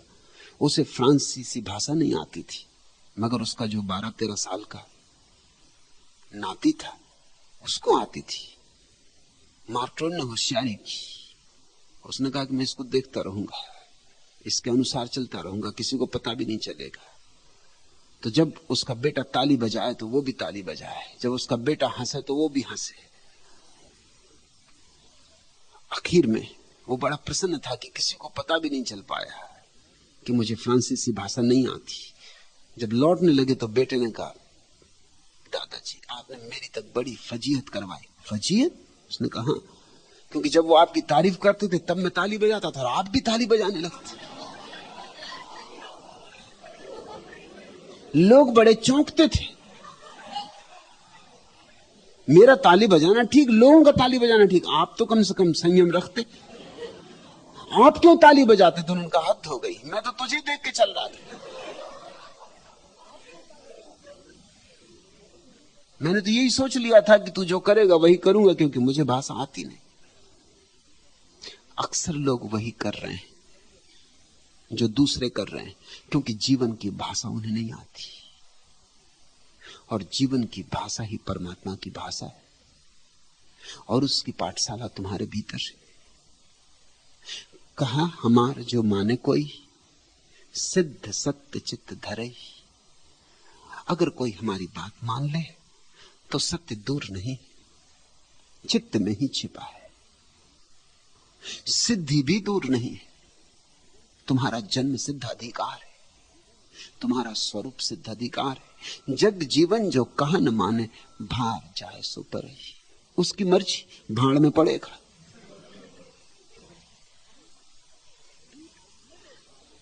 बहुपद जोर जोर कर गावे, गीत उठने दो अपना, उठने दो वाणी अपनी, खिलने दो फूल अपने, उधार मत खरीद लाओ बाजार से। ले आ सकते हो, प्लास्टिक के फूल मिलते बाजार में, लटका दे सकते हो वृक्षों में, शायद पड़ोसियों को धोखा भी हो जाए। मुल्ला नसरुद्दीन मेरे करीब कुछ दिन रहा, पड़ोस में ही उसका मकान था। रोज मैं उसको देखता, मैं थोड़ा हैरान होता। उसने अपनी खिड़की पर एक गमला लटका रखा था, उसमें फूल पत्तियां दूर से बड़े प्यारे लगते थे। मैं रोज उसको देखता कि वो उसमें लोटे से पानी डाल रहा, लेकिन पानी उसमें से, लोटे में से कभी गिरता ही नहीं, खाली लोटा। एक दिन मैंने उससे पूछा कि नसरुद्दीन, चमत्कार कर रहे हो तुम? कई दफा मैं देख चुका, कभी पानी तुम्हारे लोटे में से गिरता नहीं। उसने कहा फूल ही ये कौन सच्चे।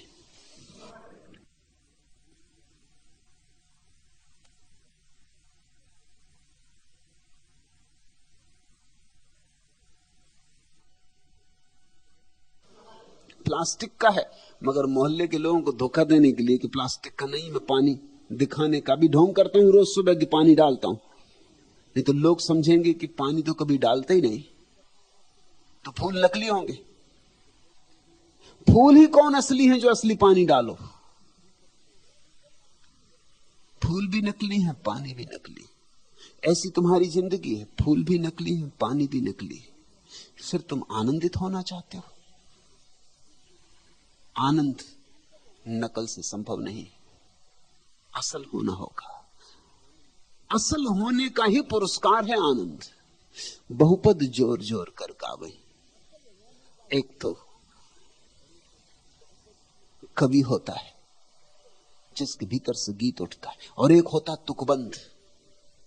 तुकबंद के भीतर से गीत नहीं उठता, वो तुकबंदी कर लेता, वो जोड़ तोड़ के शब्दों को जमा बिठा के मात्रा छंद का सब हिसाब बिठा देता, मगर होता तुकबंद ही। उसे तकनीक मालूम है, लेकिन उसके प्राणों में काव्य नहीं। यही तो कवि और तुकबंद का भेद है, और ये भेद तुम्हें सब जगह मिलेगा। कोई चाहे तो चित्रकला सीख सकता है, उसको रंगने की कला आ जाएगी, लेकिन अगर उसके भीतर चित्र ही नहीं जन्मते, अगर उसके भीतर सपने ही नहीं उठते रंगीन, तो वो क्या खाक चित्र बनाएगा? वो रंग भरने की कला जानता है, किसी तरह रंग भर देगा, नकल कर देगा।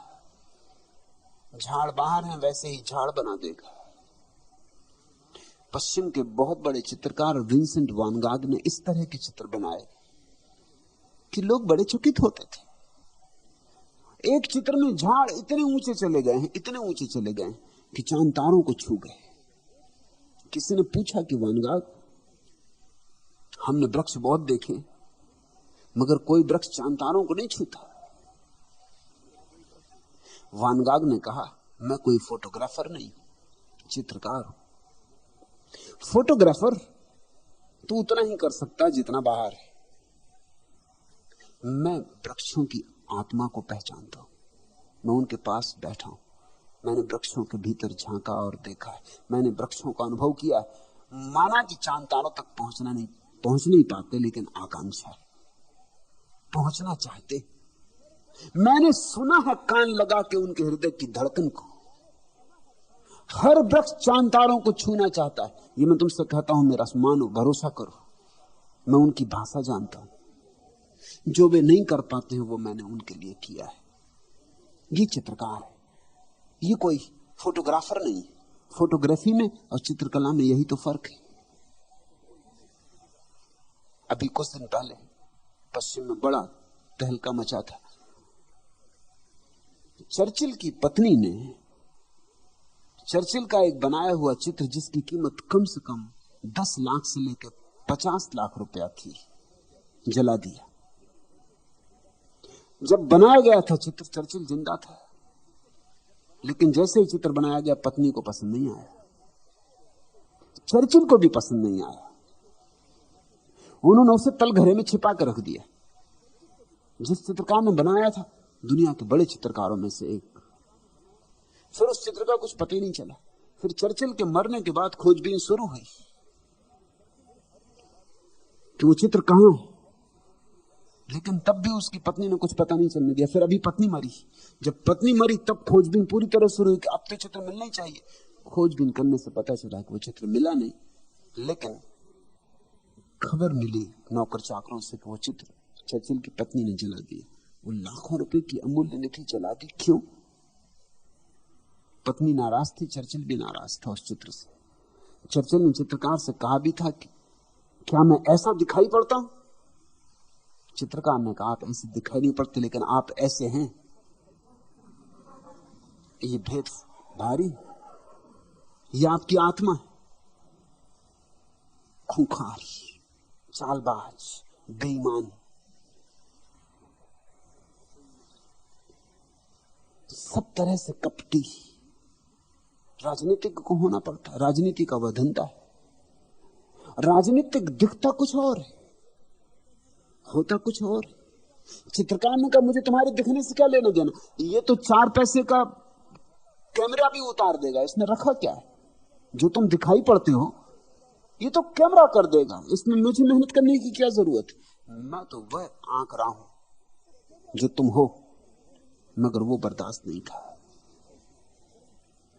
उसे छिपा दिया, उसको जला दिया चित्र को।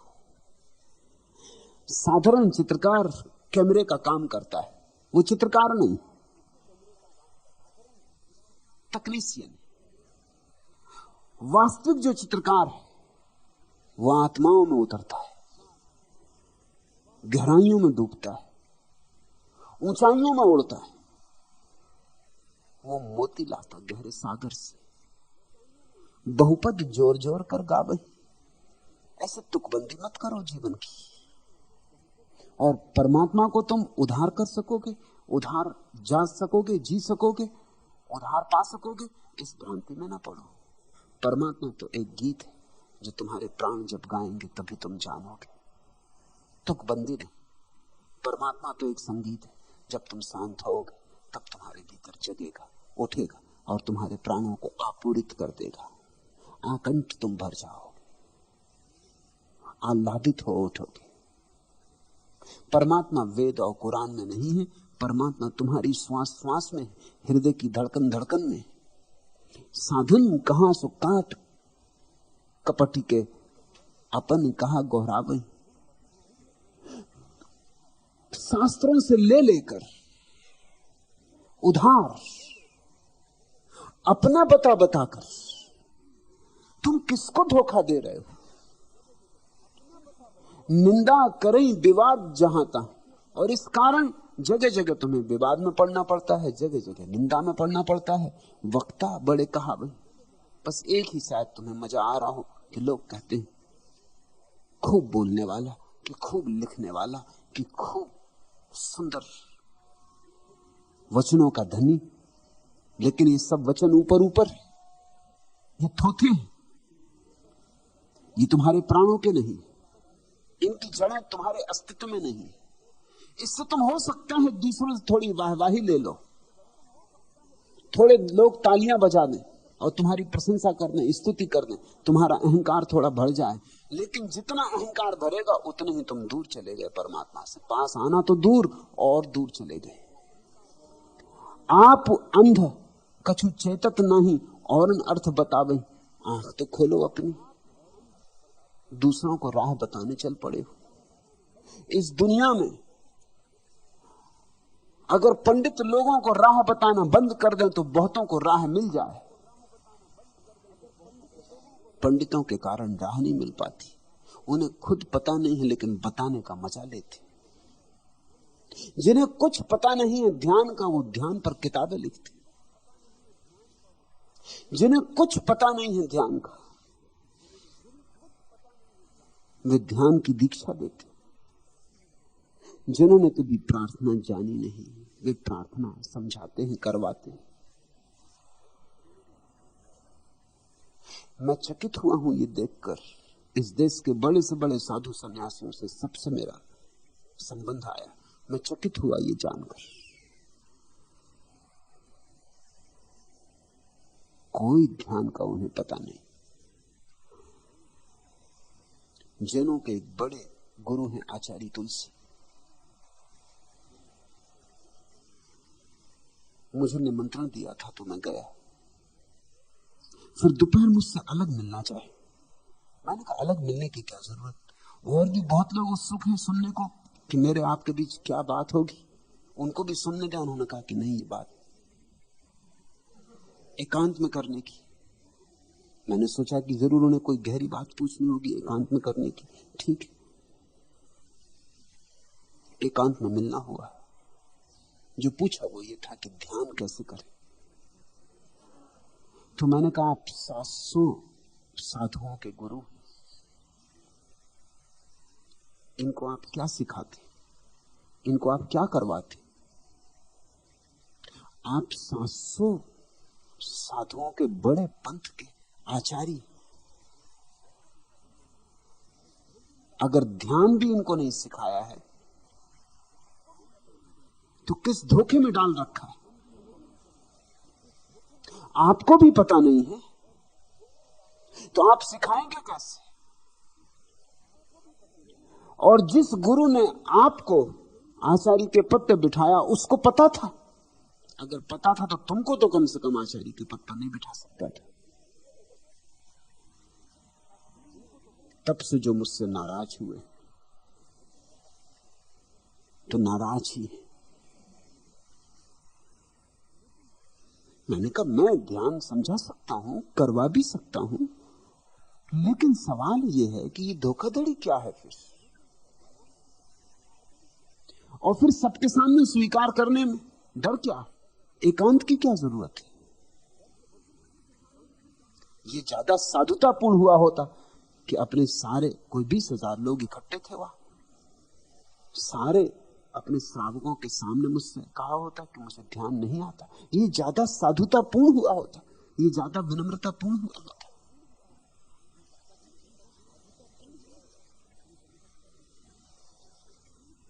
लेकिन ठीक है, मुझसे पूछा है तो मैंने उनसे ध्यान के संबंध में बात की, ध्यान उन्हें समझाया, और उसका जो उन्होंने उपयोग किया वो केवल इतना है कि अब वो दूसरों को ध्यान करवा रहे हैं। उन्होंने किया नहीं, क्योंकि मैं कुछ गलत बातें उनको बता रहा था, वो दूसरों को समझा रहे हैं। अगर किया होता तो वो गलत बातें छूट जाती, इसलिए जान के मैं उतनी शर्त उसमें लगा आया था। वो जिसने ध्यान किया है वो तो वे बातें कह ही नहीं सकता, वो मैं जान के ही रखा आया था, थोड़ी सी तरकीब उसमें लगा आया था। कि ये करेंगे तो मुझे पता चल जाएगा कि इन्होंने किया कि नहीं किया। लेकिन अब वो शिविर लेते हैं, ध्यान के शिविर, दूसरों को ध्यान करवा रहे हैं। आप अंध कछु चेतत नहीं, औरन अर्थ बतावे, औरों को अर्थ बताने चल पड़ते हैं। जो कोई राम का भजन करत है तेही का कहीं भरमावे। और यहां तक हो जाती हालत कि कभी कभी सीधे साधे लोग जो राम से जुड़ ही जाते, इन बताने वालों के कारण नहीं जुड़ पाते। सीधे साधे लोग जिनको व्यवस्था नहीं है, विधि नहीं है, विधान नहीं है, ज्ञान नहीं है, पांडित्य नहीं है, साध सरलता से, निर्दोषता से परमात्मा को पुकारते और जुड़ जाते, तो इनके कारण नहीं जुड़ पाते, क्योंकि ये उनको विधि विधान देने को तैयार खड़े। ये कहते ऐसा करो।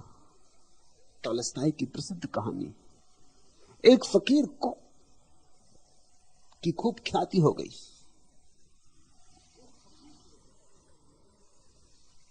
तो रूस का जो सबसे बड़ा धर्म गुरु था, उसने पता लगवाया, पता चला कि एक फकीर नहीं है, वो 3 है। चूंकि उनका नाम नहीं है किसी का भी कुछ, इसलिए वो एक की तरह ही जाने जाते। वो एक झील के पार रहते और वहां हजारों लोग उनके दर्शन को जाते और बड़ा आनंद पाते। उसने कहा ये हमें पता भी नहीं, और मेरे बिना कोई संतत्व को उपलब्ध हो जाए ये हो नहीं सकता। ईसाईयत में ये नियम है, जैसे सर्टिफिकेट होता ऐसे ईसाई चर्च सर्टिफिकेट देता संतत्व का कि कौन संत। जब तक ईसाईयत से सर्टिफिकेट ना मिल जाए चर्च से, तब तक कोई अपने को संत नहीं कह सकता। बड़ा नाराज हुआ प्रधान धर्मगुरु और गया नाव में बैठकर। देखा उन 3 सीधे साधे आदमियों को झाड़ के नीचे बैठे थे, बड़े प्रसन्न, सुबह की धूप थी, बड़े आनंदित डोल रहे थे। तीनों ने उठ के चरण छुए धर्मगुरु के। धर्मगुरु तो उसी से आश्वस्त हो गया कि जब उन्होंने चरण मेरे छुए मामला खत्म हो गया, कहा कि संत बनते। वो तो बेचारे सीधे साधे लोग थे, संत थे, इसलिए चरण छुए। लेकिन उसने सोचा जब मेरे चरण छू रहे हैं तो बात साफ हो गई कि मैं इनसे ऊपर हूं, ये भी जानते। पूछा कि तुम्हारा ये सारा संतत्व का इतना प्रचार कैसे हुआ? उन्होंने कहा हमें कुछ पता नहीं। लोग आने लगे। हम तो समझाते हैं कि भाई यहां ना आओ, क्यों भीड़ भाड़ करते हो? भीड़ भाड़ छोड़ के तो हम यहां जंगल में आ गए, मगर लोग पीछा नहीं छोड़ते। मगर उनके चेहरे पे एक चमक तो थी। वो तो इस अंधे धर्मगुरु को भी दिखाई पड़ रही थी। चमक ऐसी थी कि अंधा भी देख लेता। कहा लेकिन तुम करते क्या हो, तुम्हारी साधना क्या? उन्होंने कहा आपसे क्या छिपाना, तू बता दे। उन्होंने अपने साथी से कहा, उसने तीसरे से कहा भाई तू बता दे। वो तीनों एक दूसरे पर टालने लगे, बड़े शर्मिंदा होने लगे, आंखें नीचे झुकाने लगे। धर्मगुरु ने कहा ऐसे शर्मिंदगी की बात क्या, कोई खराब काम करते हो? नहीं, खराब काम नहीं करते, लेकिन अब आपसे क्या कहना, कैसे कहना? हमें प्रार्थना इत्यादि कुछ आती नहीं, हम बेपढ़े लिखे गंवार, तो हमने खुद ही गढ़ ली है प्रार्थना। ईसाईयत मानती है परमात्मा के 3 रूप हैं, परमात्मा पिता, परमात्मा बेटा ईसस जीसस, और दोनों के मध्य में पवित्र आत्मा। ऐसे 3 परमात्मा रूप है। तो हमने अपनी एक प्रार्थना खुद ही कर ली कि हे प्रभु तुम भी 3 हो, हम भी 3। देखो तुम भी 3, हम भी 3, हम तीनों पर कृपा करो। धर्मगुरु ने सुना तो चौंक गए, ये प्रार्थना? उसने कहा बंद करो ये प्रार्थना, ये बकवास। ये है हमारी स्वीकृत प्रार्थना, बड़ी लंबी स्वीकृत प्रार्थना। उसने दोहराई। उन तीनों ने कहा एक दफा और दोहरा लें क्योंकि हम भूल जाएंगे। जब धर्मगुरु चलने लगा तो उन्होंने फिर पकड़ के कहा एक दफा और, बस एक दफा और। जब वो नाव में बैठने लगा तो उन्होंने बस एक दफा आखिरी दोहरा दें, हम भूल जाएंगे तो बड़ी मुश्किल। फिर उन्होंने दोहराई और वो बड़ा प्रसन्न हुआ कि 3 भटके हुए लोगों को रास्ते पे ले आया। और जब वो नाव में बैठ के चला और बीच झील में नाव थी, तब उसने देखा कि वो तीनों भागते चले आ रहे हैं पानी पर। घबरा गया जब उनको पानी पर दौड़ते देखा, एक बवंडर की तरह चले आ रहे हैं। उन्होंने कहा रुको, हम भूल गए। फिर से एक बार, तब उसे होश आया कि मैंने क्या किया। झुक के उनके चरण छुए और कहा तुम्हारी प्रार्थना सुन ली गई, तुम अपनी प्रार्थना जारी रखो, मेरी प्रार्थना भूल जाओ। मैं तो जन्म जन्म से कर रहा हूं ये प्रार्थना, अभी पानी पे चलने की मेरी सामर्थ्य नहीं। तुम्हारी तुम अपनी पुरानी प्रार्थना में ही लग जाओ। कभी कभी ऐसा हो जाता, सीधे सरल लोग पहुंच जाते, मगर पंडित नहीं पहुंचने देते। जो कोई राम का भजन करत है, तही का कई भरमावही। जा भी ए नासे, कहां का सूद और कैसा जिया। इश्क ने समझा दिया है, इसका हासिल मुझे। कह देना धर्मोपदेशकों से, जाओ भी, जा भी ए नासे। ये हिसाब किताब की, पाप पुण्य की, लाभ हानि की, स्वर्ग नरक की बकवास मुझसे मत कर। जा भी ए नासे, कहां का सूद और कैसा जिया। इसने समझा दिया है, इसका हासिल मुझे। मुझे तो प्रेम नहीं मिल गया, सब प्रेम ही, और कुछ मुझे पाना नहीं। न कोई वैकुंठ, न कोई स्वर्ग, न कोई नरक का मुझे भय है, और न मुझे किसी स्वर्ग का कोई लोभ है। इसने समझा दिया है, इसका हासिल मुझे। बस प्रेम पर्याप्त प्रार्थना है। माला मुद्रा भेष किए वह, जग प्रमोद पुजावह। ये जो पंडित पुजारी परमात्मा की पूजा करते हैं, असल में परमात्मा की पूजा में इनका रस नहीं है। ये चाहते हैं ये पूजे जाएं लोगों के द्वारा, जगत इनको पूजे।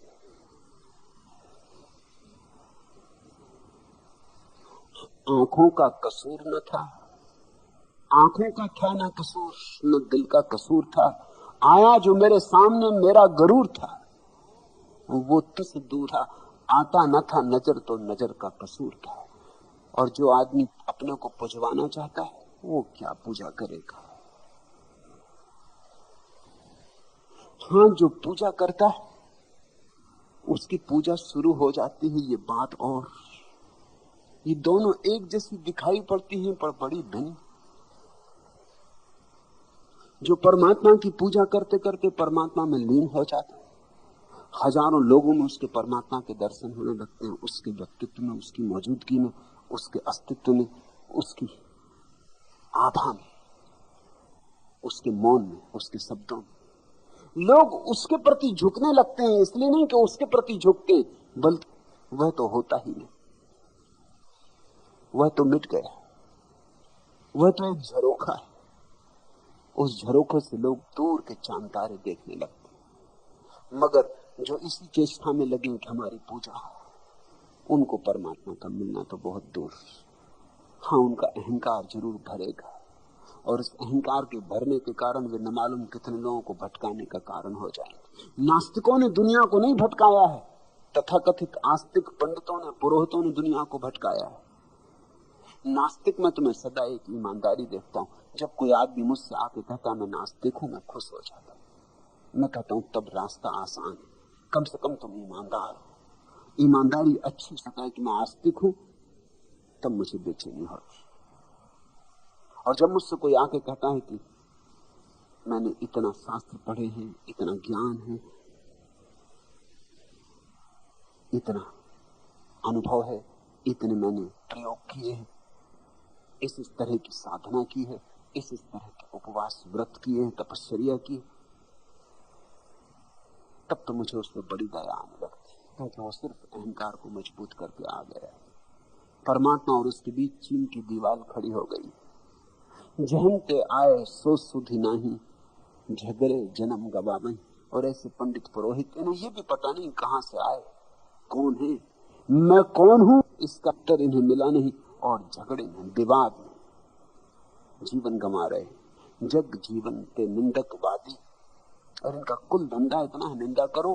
हिंदू हो तो मुसलमान की निंदा करो, मुसलमान हो तो हिंदू की निंदा करो, हिंदू हो तो मुसलमान की निंदा में रस है, ईसाई की निंदा में रस, निंदा में ही रस है। और कभी कभी ऐसा हो जाता है कि तुम इन निंदकों को भी खूब पूजने लगते हो। अगर निंदा का रस देखना हो तो आर्य समाज के तथाकथित महर्षि दयानंद की किताब सत्यार्थ प्रकाश पढ़नी चाहिए, तो तुम्हें पता चलेगा कि निंदा में कैसा लोग रस लेते। कि निंदा, निंदा ही निंदा। जैसे सबकी निंदा करने से परमात्मा की प्रशंसा हो जाए। जग जीवन ते निंदकवादी, बास नरक में पावन। और अगर ऐसे लोग नरक जाएं तो आश्चर्य नहीं। ऐसे लोग यहां भी नरक में रहते, नरक ही उनका जीवन, दुख ही उनकी उपलब्धि। विवाद नहीं करना। सदाकत हो तो दिल सीनों से खिंचने लगते हैं वाइस। हकीकत खुद को मनवा लेती, मानी नहीं जाती। सत्य हो तो प्रमाण बन जाती। हकीकत खुद को मनवा लेती, मानी नहीं जाती। सत्य स्वतः प्रमाण। ये प्यारे वचन तुम्हारी जीवन की एक अनूठी यात्रा का प्रारंभ बने, ऐसी आशा करता हूं। सूत्र एक है और बहुत बार दोहरेगा जगजीवन के वचनों में। मनुष्य परमात्मा को नहीं खोज सकता, परमात्मा ही मनुष्य को खोज सकता है। तुम सिर्फ पुकारो, तुम प्यास बनो, ज्वलन। तुम जहां हो वहीं उसका हाथ आ जाएगा। उसके हाथ अनेक, इसलिए तो हमने उसके चित्र बनाए हैं अनंत हाथों वाले। तुम कहां खोजोगे? तुम्हारी खोज में ही भूल हो जाएगी। खोज का मतलब ही है कि तुमने मान लिया कि मेरे बस में है पाना, मेरे बस में है तो अहंकार निर्मित हुआ है। नहीं, तुम्हारे बस में कुछ भी नहीं, सब उसके बस में है। इतना ही कहो, तेरी मर्जी पूरी हो। तू जैसा चलाए चले, तू जैसा रखे रहे, उठाए तो उठे, बिठाए तो बैठे, जिलाए जिए, मारे तो मर जाए। लेकिन तेरी हर मर्जी में हम पूरे राजी हैं। इस राजीपन का नाम भक्ति है। और भक्त को मिल जाता इतना जितना प्रयास, कोई संबंध नहीं। प्रयास तो चुल्लू भर, प्रसाद सागर भर। आज इतना।